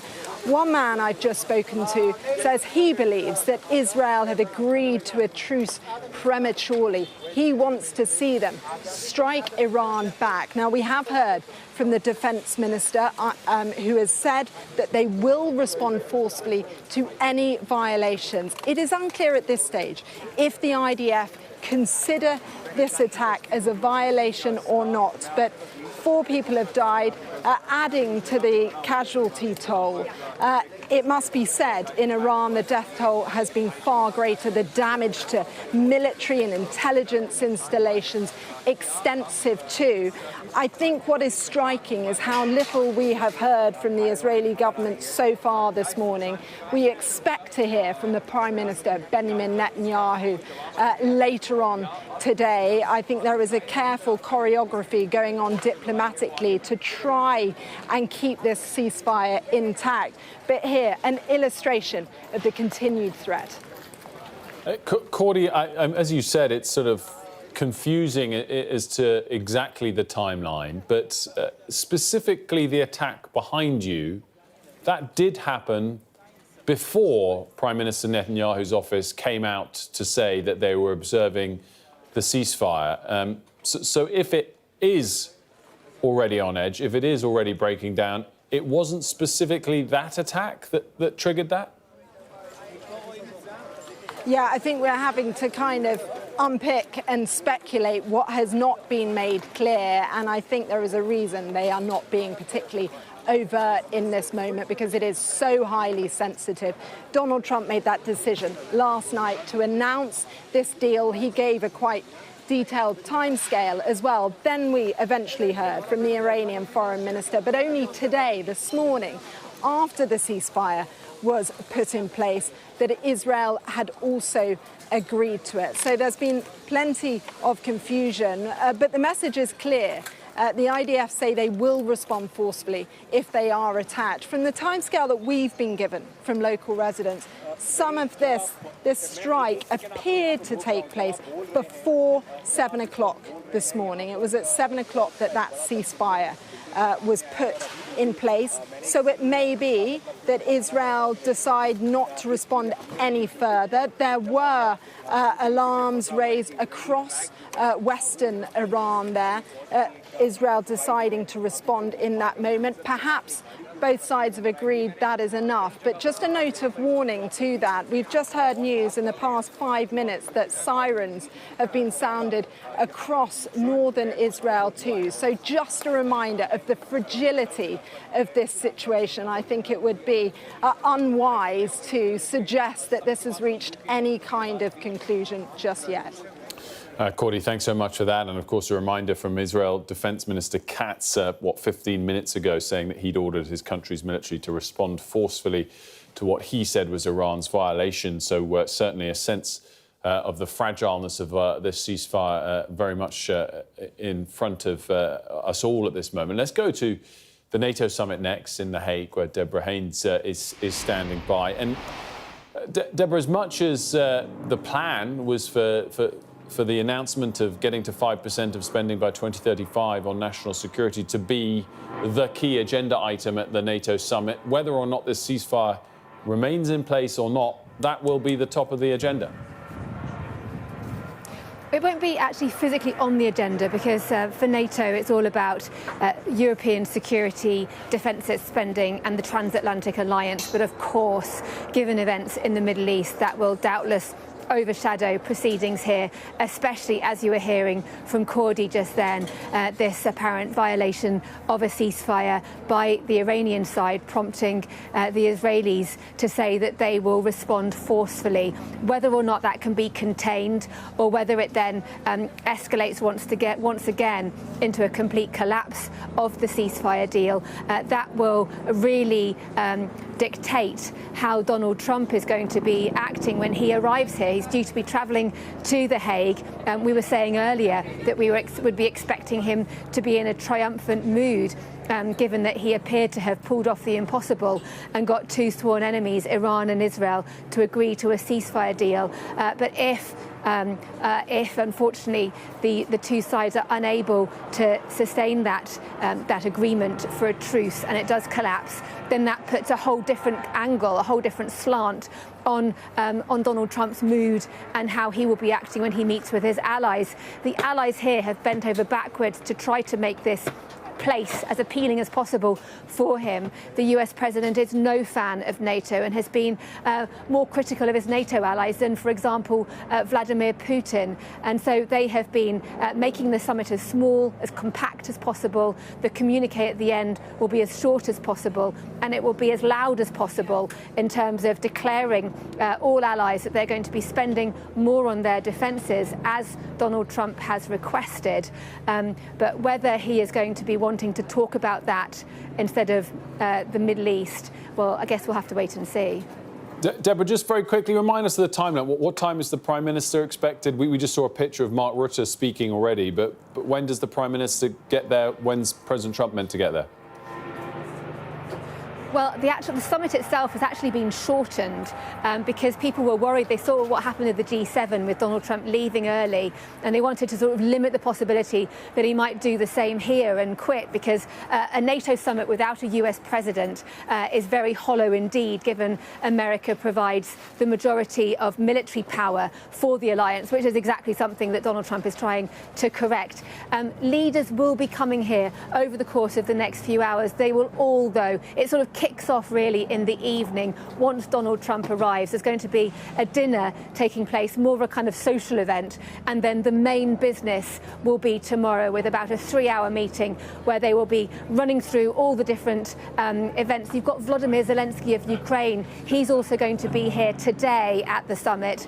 And of course, Ukraine, a massive issue on the agenda. And so the communique will be talking about not just defence spending, but also about Ukraine. And there is obviously friction there because allies don't all agree, in particular the United States, on how to describe Ukraine's future. Many want Ukraine to be part of the NATO club, but Donald Trump has made pretty clear that he doesn't see that happening anytime soon. Deborah, great stuff as always. Thanks so much for that. And of course, make sure to tune into the final episode of Deborah's podcast, which has just dropped. We'll put up the QR code during this. There we go. The War Game final episode out now. President Zelensky mentioned just there, Mark, of course, carried out an exclusive interview with him last night, which we're going to get to in a moment, but delighted that Mark and Michael are both back. Let's just quickly cover off the breaking news, Michael. We touched on the back end of last hour, but we're reminded of how fragile this ceasefire deal is. I mean, if we're really seeing Israel respond in kind with more missile attacks into Tehran at the moment, is the ceasefire already over, or is this sort of to be expected? Well, it may be in trouble. I mean, Israel Katz, the Israeli defense minister, said we will respond forcefully. He didn't say with missiles. It might be with something else, but he said there will be a forceful response. There will be a return of some sort. We'll see what it is. If it is a missile response, then the chances are there will be another exchange of missiles. It's not impossible that this ceasefire cannot be reimposed. But it is delicate. It was always odd. A lot of us were saying last night, me included, that we thought that the war between Israel and Iran would carry on, whatever the Americans did, in some form. And that may well be the case, whether or not it's exchanges of missiles or sort of guerrilla warfare against each other's interests, which is entirely likely. Mark, do you think either way President Trump shows up and claims victory at the NATO agreement? Or in fact, will he be on the phone as soon as he wakes up to both sides saying, you better not? He's probably on the phone now. I mean, this means a lot to President Trump, particularly because of the NATO meeting. He wants to go there with having done the deal. And I think that he will be talking now, or making sure that Witkoff is talking, and that he will want this ceasefire to hold. But it is incredibly fragile. It was put together very quickly. And these are two countries who do not like each other. Who's called the shots in all of this, Michael? President Trump or actually Prime Minister Netanyahu? Oh, Netanyahu, undoubtedly. Because, I mean, Trump was involved in negotiations, the 60-day negotiating period with the Iranians. And the Iranians are doing what they always do. They were negotiating, but they were hovering over details. They were trying to string it out. That's the way they do things. So for them, it was normal politics. And on the 61st day, when the 60 days had expired, the Israelis attacked. And from then on, Netanyahu was taking his opportunities. And Trump rode in behind him. It looked very much, it was the case, I think, that Trump was being manipulated by Netanyahu. But maybe to Trump's credit, his instinct was go in behind them, perform this act of destruction on particularly the Fordo nuclear site, and then we'll stop it. Now, that was a very opportunistic, dangerous thing to do. It may have worked. And if it's worked, you've got to give the man credit, because in one stroke, he will have created a sort of peace deal between Israel and Iran. He will have more or less destroyed the Iranian nuclear program, probably not forever, but certainly put it back a long way. And he will have acted decisively. But it's a very, very big risk, and I'm sure he took that decision on instinct rather than real advice. I mean, he will have talked to his advisors, but it was his instinct to row in behind the winner. But he was undoubtedly put in that position by Netanyahu. Mm-hmm. Mark, as we said, he's obviously going to be coming to The Hague for the NATO summit. The man you spoke to last night doesn't know if he's going to be speaking to him. Look, he'll be very keen to speak to... He'll be keen for two things. He'll be keen that the ceasefire holds Zelensky, because then there'll be more attention, one would imagine, on Ukraine. But the crucial thing, I think, speaking to him last night, was how keen he is to keep America on side. He could probably survive in this war with European help and minimal American help, but he couldn't really get very far. You would have to ask what the strategy is in those circumstances. But he needs America, he needs Trump on side, and he is very keen to get a meeting. Now, when I spoke to him and said, is a meeting fixed? He said it's all about timing. we're trying to do it, our people are speaking. But then at the end he said, I'm not sure what will happen, to be frank. So, you know, nothing fixed. We'll see what happens. Let's have a taste of Mark's exclusive with President Zelensky last night. There is talk of NATO countries having this target for spending of 5% GDP on defence by 2035. That's 10 years away. Is that too slow in your view? Дуже повільно. Very slowly. In my view, this is slow, because we believe that starting from 2030, Putin can have significantly greater capabilities. Today, Ukraine is holding him up. He has no time to drill the army, and they are all getting annihilated and wiped out at the battlefield. In any case, he needs a pause. He needs sanctions to be lifted. He needs a drilled army, as he's got lots, more than 1 million people wounded or dead. Professional people who were professional warriors, and now he's got non-drilled ones. And 10 years is a very long time. He will have a new army ready by then. Sorry, excuse me for interrupting, but do I understand you? Do you think that Putin could attack another NATO country within 5 years, test Article 5 within 5 years or fewer number of years? Саме так. Precisely so. I believe so. A matter of months? Could he do it within months, do you think? No. I believe he's not ready. Well, Mark and Michael still here with us to discuss that. But first, let's get a snapshot take from Russia, from Moscow. Ivor Bennett's there for us. Ivor, I guess the question is, how's this interview going down there, but also a take on this fragile ceasefire in the Middle East? Yeah, morning, Wilf. So no reaction yet from the Kremlin to this interview, but I expect we will get it at some point, probably later this morning. And I expect it'll be along the usual lines we normally hear from them. I expect Moscow will accuse Zelensky of kind of irrational paranoia. They often accuse Europe and Ukraine of being Russophobic, trying to scare their populations into justifying things like increased defence spending, and they often say that it's actually NATO who are the ones who are guilty of aggression and provocation. But I think it's worth just pointing out the different levels of defence spending. Russia's economy right now, of course, is entirely militarised, focused as a war economy. Last year it was thought to be equivalent of around 7% of GDP. That was defence spending, a great deal more than the current levels of 2% among NATO member states. And it's been hiked more this year.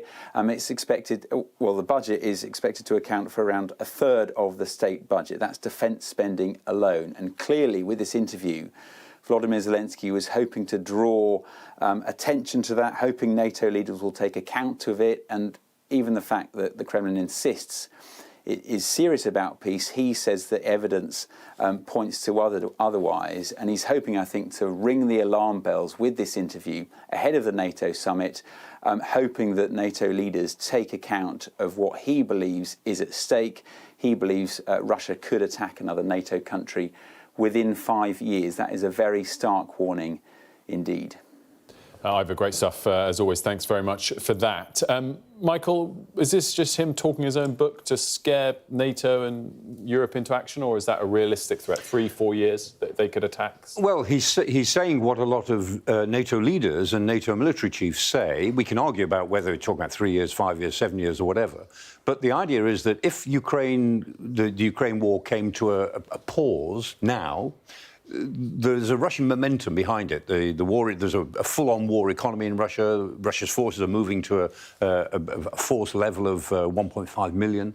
The army's going to renew itself. And Putin is on a roll. I mean, he would feel that because he thinks there's a historic injustice with the collapse of the Soviet Union, and that he has, as it were, a right to try to re-establish Russian influence in the Baltic area, let's say in the Scandinavia-Baltic area, and in southeastern Europe.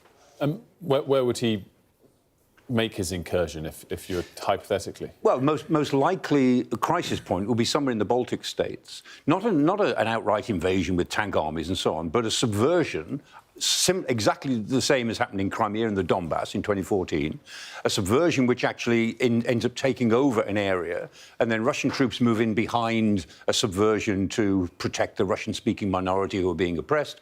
And the idea is if that incursion were made in one of the three Baltic states, particularly Estonia. Look at the city of Narva, which is almost completely Russian at the moment. It's on the Estonian side of the border. If there were an incursion, that would trigger Article 5, and NATO wouldn't probably do anything. And then Putin would be able to say to the other southern members of NATO, look, Article 5 doesn't exist. Nobody will come to your help. So you better lean towards the new political realities that NATO itself won't protect you. Mark, the thing I find so fascinating about that is that argument, whether it's delivered by European leaders as a whole to President Trump or President Zelensky directly, it really doesn't cut through. And I talk to lots of people in the US, and if ever you say, oh, it could be another 1939, they all say, how ridiculous. And it's one of those areas that hasn't captured the American imagination. Well, Donald Trump sees it as a bottomless pit, and he's worried about the commitment that would have to be made, and politically it's all very difficult for him. But Zelensky's point is broader than just the Russians are re-equipping. The Russians have an entire industry now churning out new weapons, new ammunition, and so forth. His point is that in 5 years, they'll probably have a new army or a relatively new army. And he said his point is it's Ukraine holding this back, and that Ukraine is out there on the battlefield holding this back, or at least holding it up.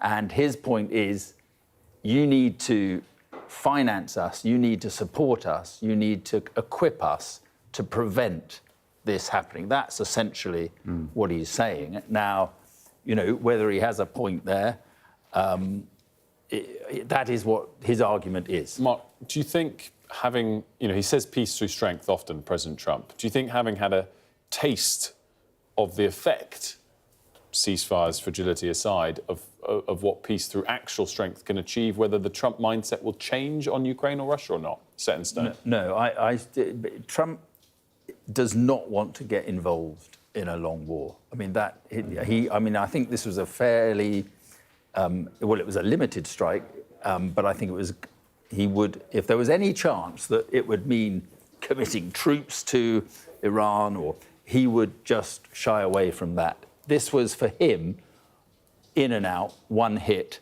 Mm-hmm. But of course, it doesn't always work like that.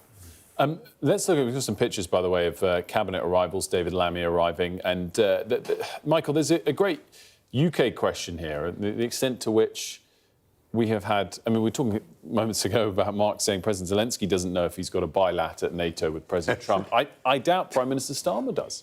No, nobody knows how long you can keep Trump in the room. That's literally true. At previous events, usually when they have a big summit, they all sit around, they all make a 2-minute statement to start with. So 32 nations, that takes quite a while. A lot of leaders, they leave the room to go take an urgent phone call or maybe go for a bathroom break. President Trump does that and he doesn't come back. So they'll come and go, but he goes, doesn't come back.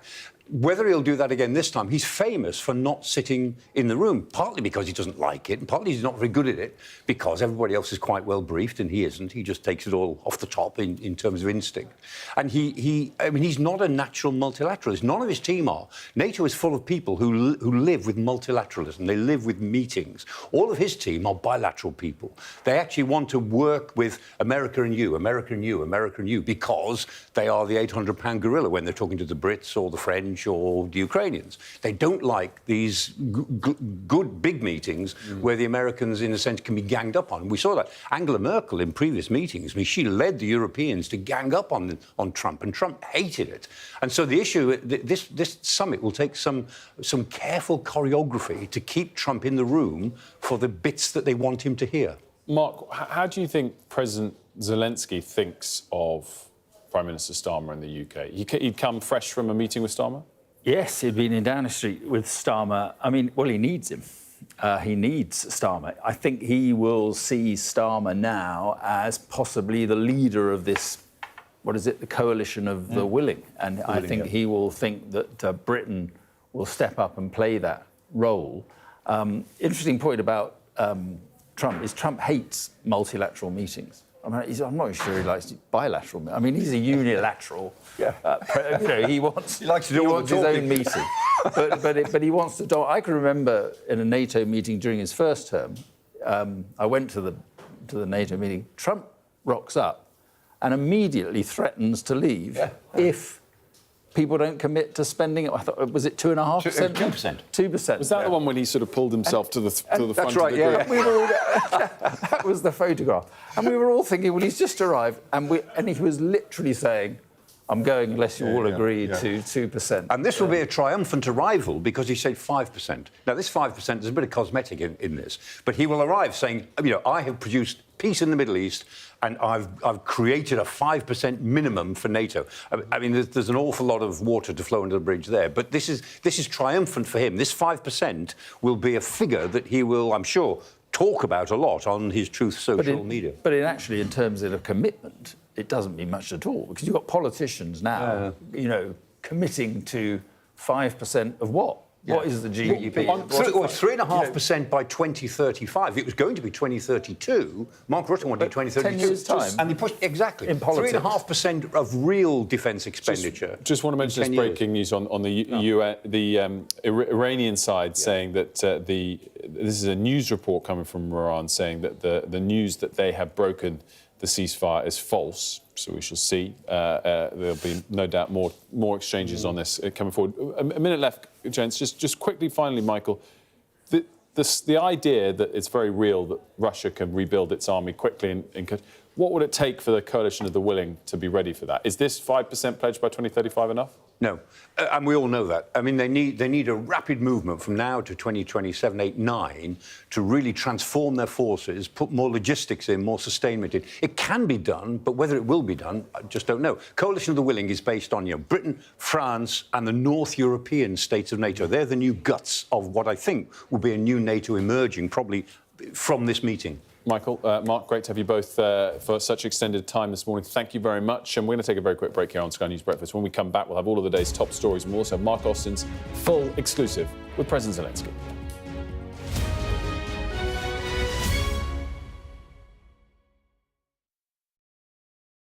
Our app gives you the very best of Sky News wherever you are.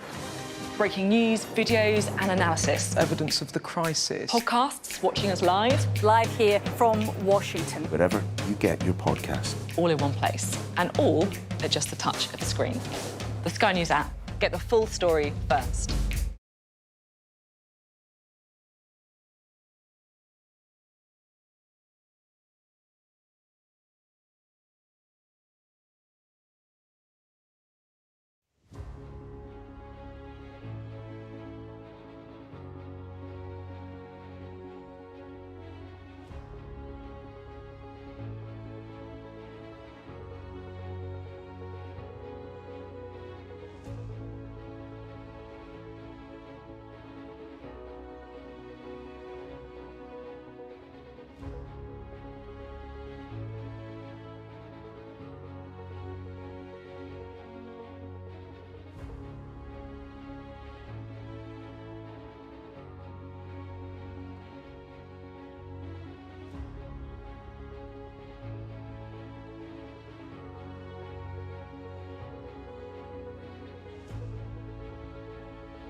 Well, welcome back to Sky News Breakfast. A reminder of the top story this hour after an extraordinary overnight set of social media posts. A few hours ago, Iran and Israel agreed to the US proposal of a ceasefire. Since that agreement a few hours ago, there have been reports of the fragility of the ceasefire, of missile exchanges that may have put it in question. That said, for now, it does appear to ultimately still be holding. Much more on that to come throughout the day here on Sky News, including the NATO summit in The Hague, where President Trump is expected. But we're now going to turn to Sky News' exclusive interview carried out by Mark Austin late yesterday with the Ukrainian President Zelensky.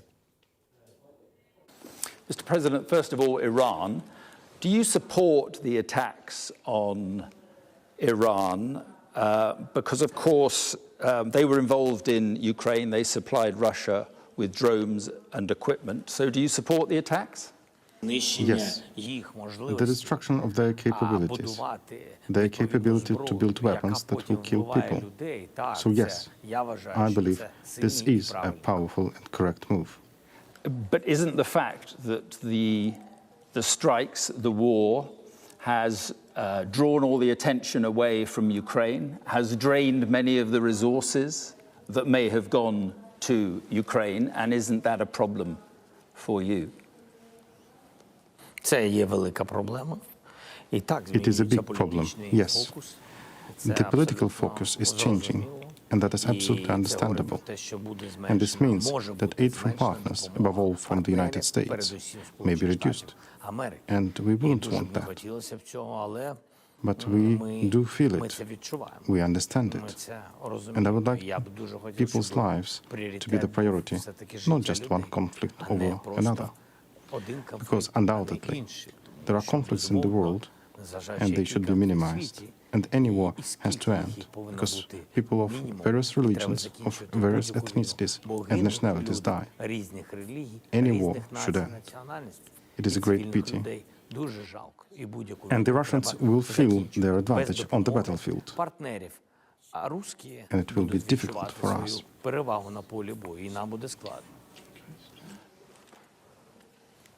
So a wider Middle East war would be a disaster for Ukraine. It could draw in the UK, could draw in other countries.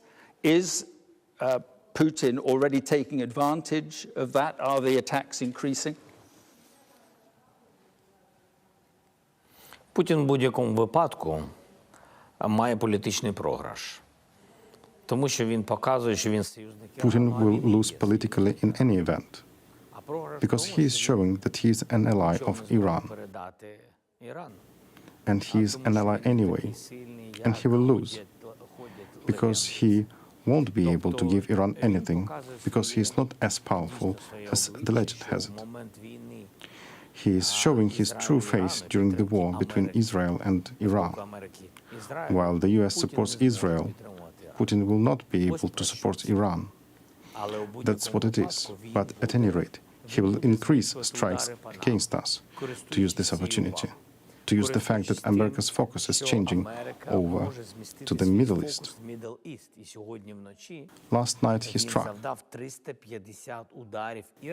He dealt 150 strikes with Iranian rockets over a few hours against our civilian infrastructure. So last night there were strikes on civilian infrastructure and schools were ruined. He struck schools as well. That's what Putin is. You have announced a deal with Keir Starmer, with the UK, on the co-production of drones, long-range drones, interceptor drones. How significant is that for you?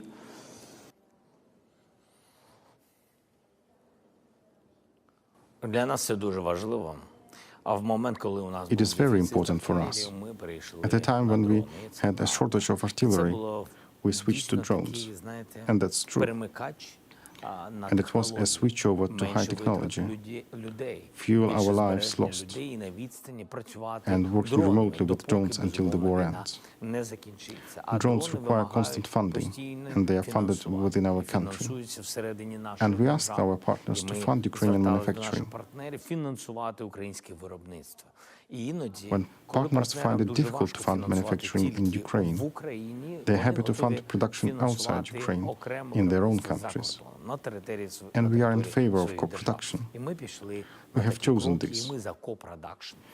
And it is a strong step forward. We agreed with Denmark, with Germany, we agreed with Kyrgyzstan. So we will go for co-production between Ukraine and the UK of large-range drones. There can be different drones. There could be humanitarian drones, demining drones, naval drones. And today, interceptor drones are important. They are intercepting Iranian Shaheds, and tomorrow they will be stockpiled in Britain. I do not think you will be at war, but it will be good for you to have these weapons. Well, no, I mean, do you think that Vladimir Putin may see it as the UK being drawn into the war? Ні, я так не вважаю. Весь цей No, час, I don't think so. весь цей час, ви розумієте, All якщо this Путіну time, if захочеться, Putin wants to believe that Britain is involved in the war, he will find a reason to do він so. знайде причину. Це як This is the причина, reason по why якій he він brought пішов occupation to Ukraine. It Йому, isn't important for him to have a reason. неважлива It is his decision that's important. важливе його рішення. Якщо він вирішив іти And if he і decided воювати, to і occupy окупувати Ukraine, Україну, that's він what це he is почав doing. робити. And our Зараз partners are партнери helping нам us. дійсно допомагають. Якщо Путін If Putin вирішить decides іти to start a війною war on проти NATO, країн НАТО, he will do він so. буде йти. And the І reason причина doesn't не matter. Just on sanctions, I know from what Downing Street has said that you're unhappy with the way sanctions are working. Which companies? There are companies that you think should be sanctioned that are not being sanctioned, and this is critical equipment you think is still getting into Russia. Is that right? Санкції дуже важлива історія. Sanctions are a very important story, which is going to stop quick militarization in Russia. Because components for their missiles, and missiles are the most painful strikes. Components for missiles and drones are coming in from other countries. Including the UK? Including the UK. Not too much, but including the UK. I gave the Prime Minister examples, but it's about... For weapon systems? Yeah. It's not weapon systems, it's components. Of course, UK companies never delivered a weapon to Russia. Of course not. But there are some components from some companies. It's from China, Taiwan, mostly China, Taiwan, but also Europe, also Germany, also Eastern Europe. Shares? Yes, Eastern Europe, also UK, and etc. So the question is, питання в компаніях. Я передав сьогодні, наприклад, список. So today I handed over a list of companies. That's very important, and that's the first time I did so. We provided a list of companies across the world. I provided a list of Russian companies manufacturing Oreshnik, the Oreshnik, you know, the new Russian weapon. They don't have many of them, and they don't work very well, but they do have them. So for mass production, they need components from companies, and I gave the Prime Minister a list of those companies. And we are asking, these are Russian companies, and we are asking for sanctions to be applied to those companies, because those companies, even though they are Russian, they have not been sanctioned yet. Number two. Це важливі рішення. Друге, банківська система. And that's not happening yet? Not happening. Right. So because we have evidence at Sky News that there are enormous flows of dual-use British goods, dual-use British goods, going to neighbouring countries, neighbouring Russian states, and then into Russia. And you are saying that has to stop?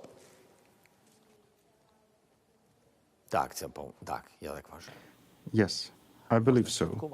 There are lists of these companies and lists of these components. We are monitoring this. It is vitally important for us. And we are handing these lists over to our partners and asking them to apply sanctions. Otherwise, The Russians will have missiles. They will have a mass production of Oreshnik. We are studying this. We are researching this. We are selecting these companies and handing them over. The same about energy. There needs to be blanket sanctions against the Russian energy sector. Don't just play these games. Somebody can do, others can't. Price caps are important. Price caps on oil. And we are talking. So we have been talking about it for the 3 years that the war has been on. Sanctions against the banking system. Switching off SWIFT. You know that not the entire banking system has been switched off SWIFT. Some banks have been exempt. I am grateful to Britain for their leadership in applying sanctions to the shadow fleet. And today we are talking about sanctioning captains, and these are physical sanctions. The Prime Minister has done this, and other countries are doing it. Це дуже важливо. Прем'єр-міністр це робив, і зараз інші країни це роблять. Let's talk about NATO. Trump left the G7 meeting without talking to you. Do you plan to meet Donald Trump at the NATO meeting? Так, я збираюсь. I am planning. I do not know what will happen, to be frank. The teams are working on this.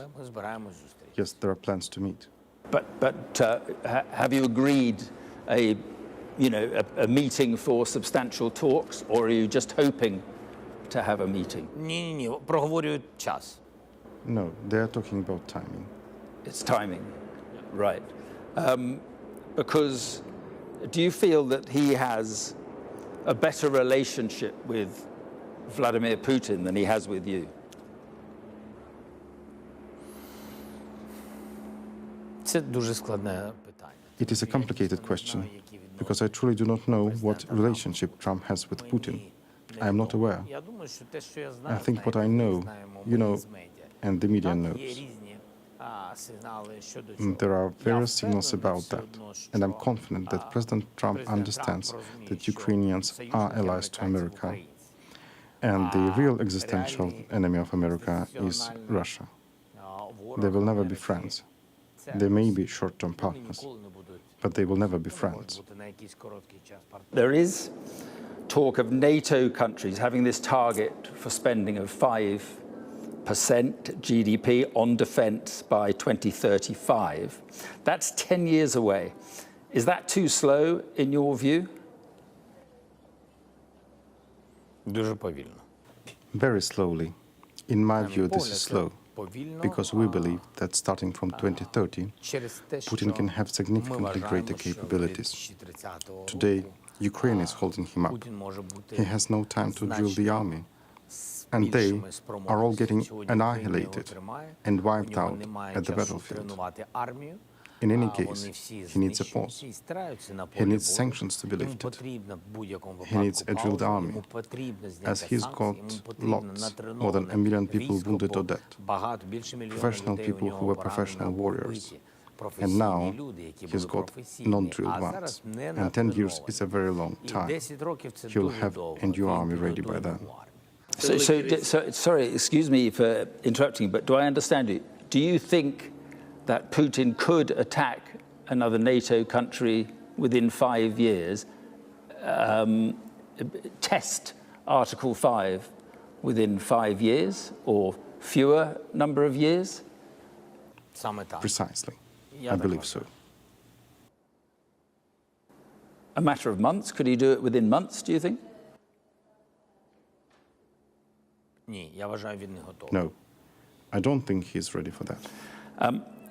In reality, have you given up your ambition to join NATO, be part of NATO?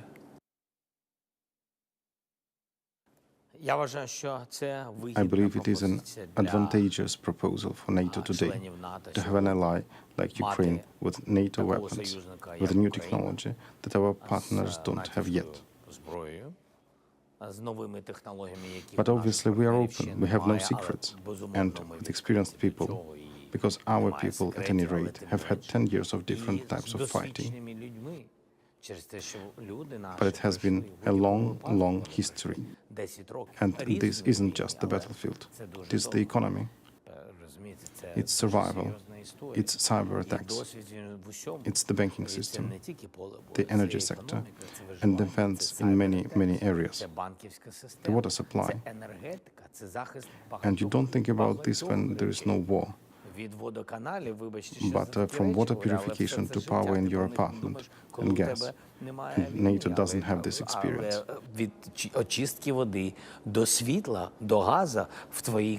So this would strengthen NATO. I'm not saying we will be in NATO. But if somebody says Ukraine needs NATO, I do believe that this is mutual. It is a mutual opportunity and a mutual need. And NATO needs Ukrainians.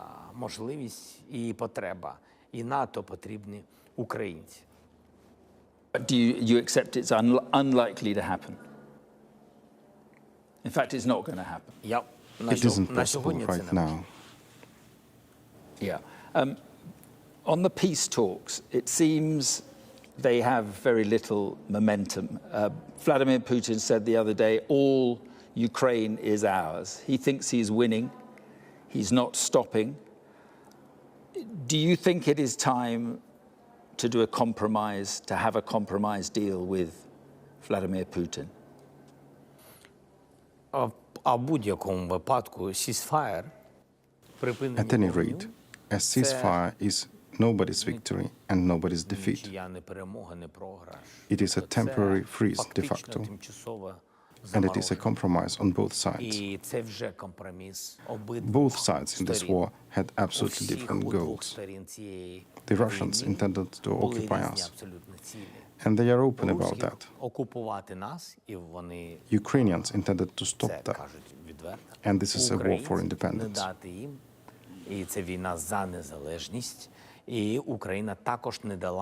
But he wants you, with respect, he wants you to agree to his conditions before there is a ceasefire. Is it not time to look at those conditions and maybe do a deal based on some of those conditions, or are you still in a position of no concessions at the moment? We are standing for a dialogue. We support a ceasefire. We support an unconditional ceasefire. And we support the idea that we should meet, talk and understand if there is, and if real compromises are possible, and if there is a real way to end the war. And I think it is important, because after such a meeting and such talks, we would need to look for a way out. We definitely share different values, and we are different in our worldview. But I believe that reason should win, and it would stand to reason to end the war. The war is not going well. Would you say at the moment that you were losing the war? No, I don't think so. At any rate, this isn't a simple situation for us. It is not as difficult as in the first days of the invasion. But even back then, I and our people, our soldiers, all of us, were not prepared to give up our independence, to give up our rights, to give up our state, our lives. Today, the situation is different. Putin does not have a great situation on the battlefield. It is more difficult for us because he has more of everything. And that is the answer in terms of what partners should do to help Ukraine powerfully, to show this and to be quick at proposing that Putin ends the war. These things must be done by everyone. It should not be just me campaigning for it. It doesn't work like that. It just does not work like that. We are all grateful to Ukraine for defending Europe. And we are grateful that you are grateful. But let us make Ukraine stronger, many times stronger, and see that there are no borders in making it stronger. And these signals will force him to the negotiating table. And there is no other way. You mentioned right at the beginning Donald Trump, and you need continued help from Donald Trump. Everybody is still talking about the the meeting in the Oval Office, which didn't go well. Do you think about that a lot? And do you think there are things, do you wish you'd done that differently, I suppose I'm asking?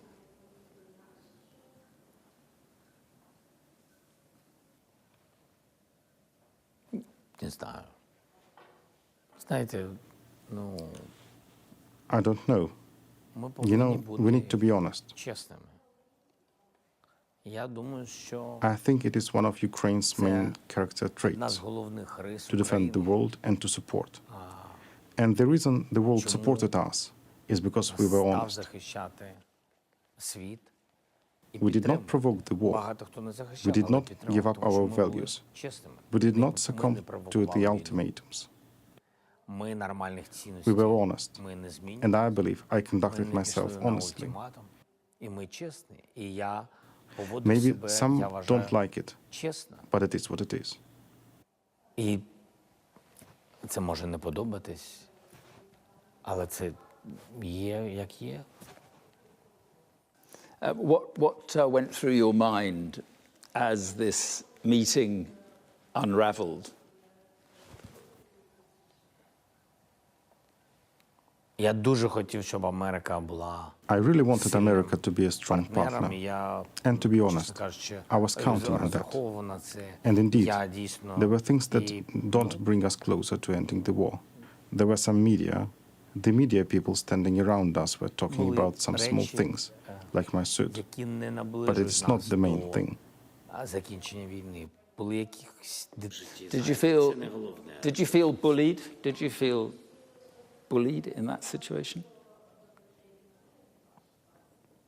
Можна не відповідати на це. I would rather not answer this question. The war is not going well. There's no sign of peace. Your relationship with Trump is not great. Despite all that, you say you're going to carry on. You still think you're the best man to take Ukraine through this?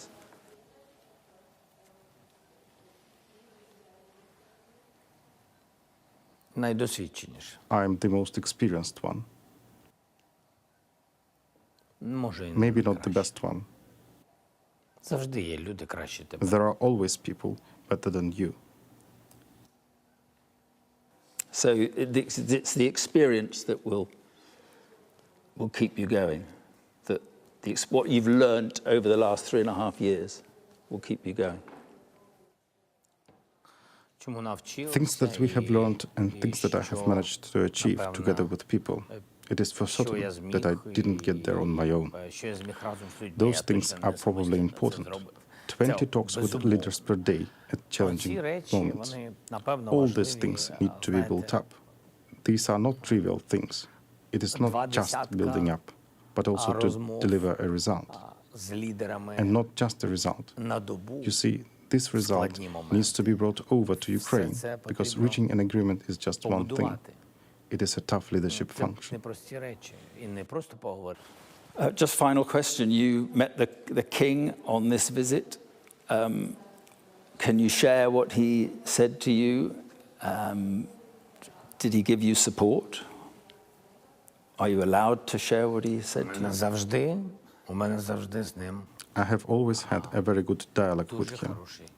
and I treat him really warmly. І він такий, I cannot use other я words. до нього дуже, But how else can I describe it? дуже. Я просто не можу Otherwise, сказати інші it would be not modest, зовсім going against the protocol.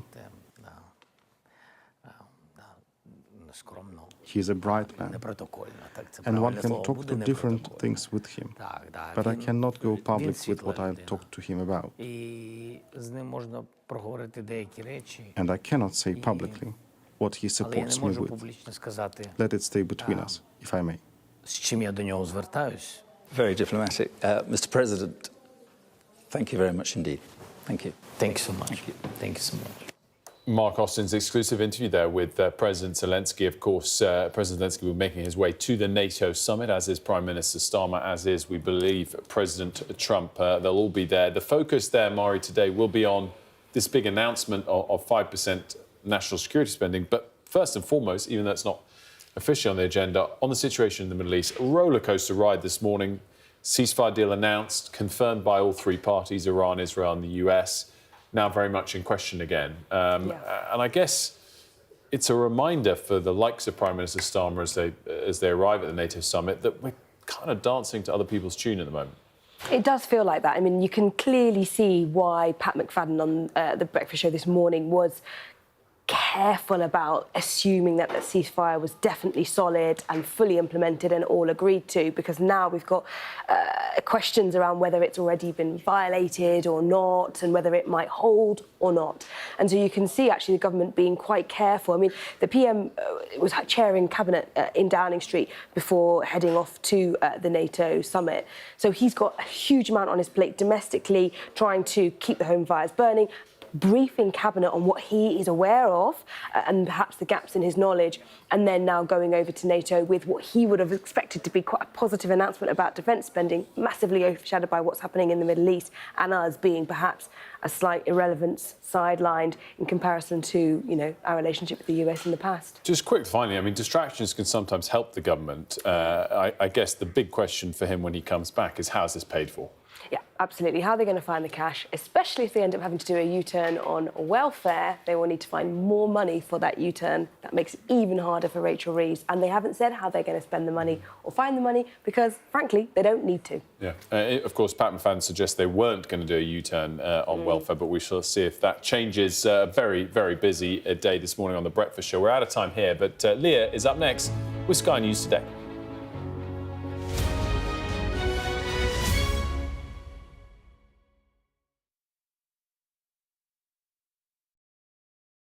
I'm Stephen Murphy, and I'm Sky's Ireland correspondent based here in Dublin. The waters of Ireland and Britain should be home to great white sharks. If there are great white sharks in this area, there's no reason they wouldn't come here to feed. It's basically a buffet on a beach. This could be not only a record-breaking storm, but potentially the most dangerous storm ever to hit Ireland.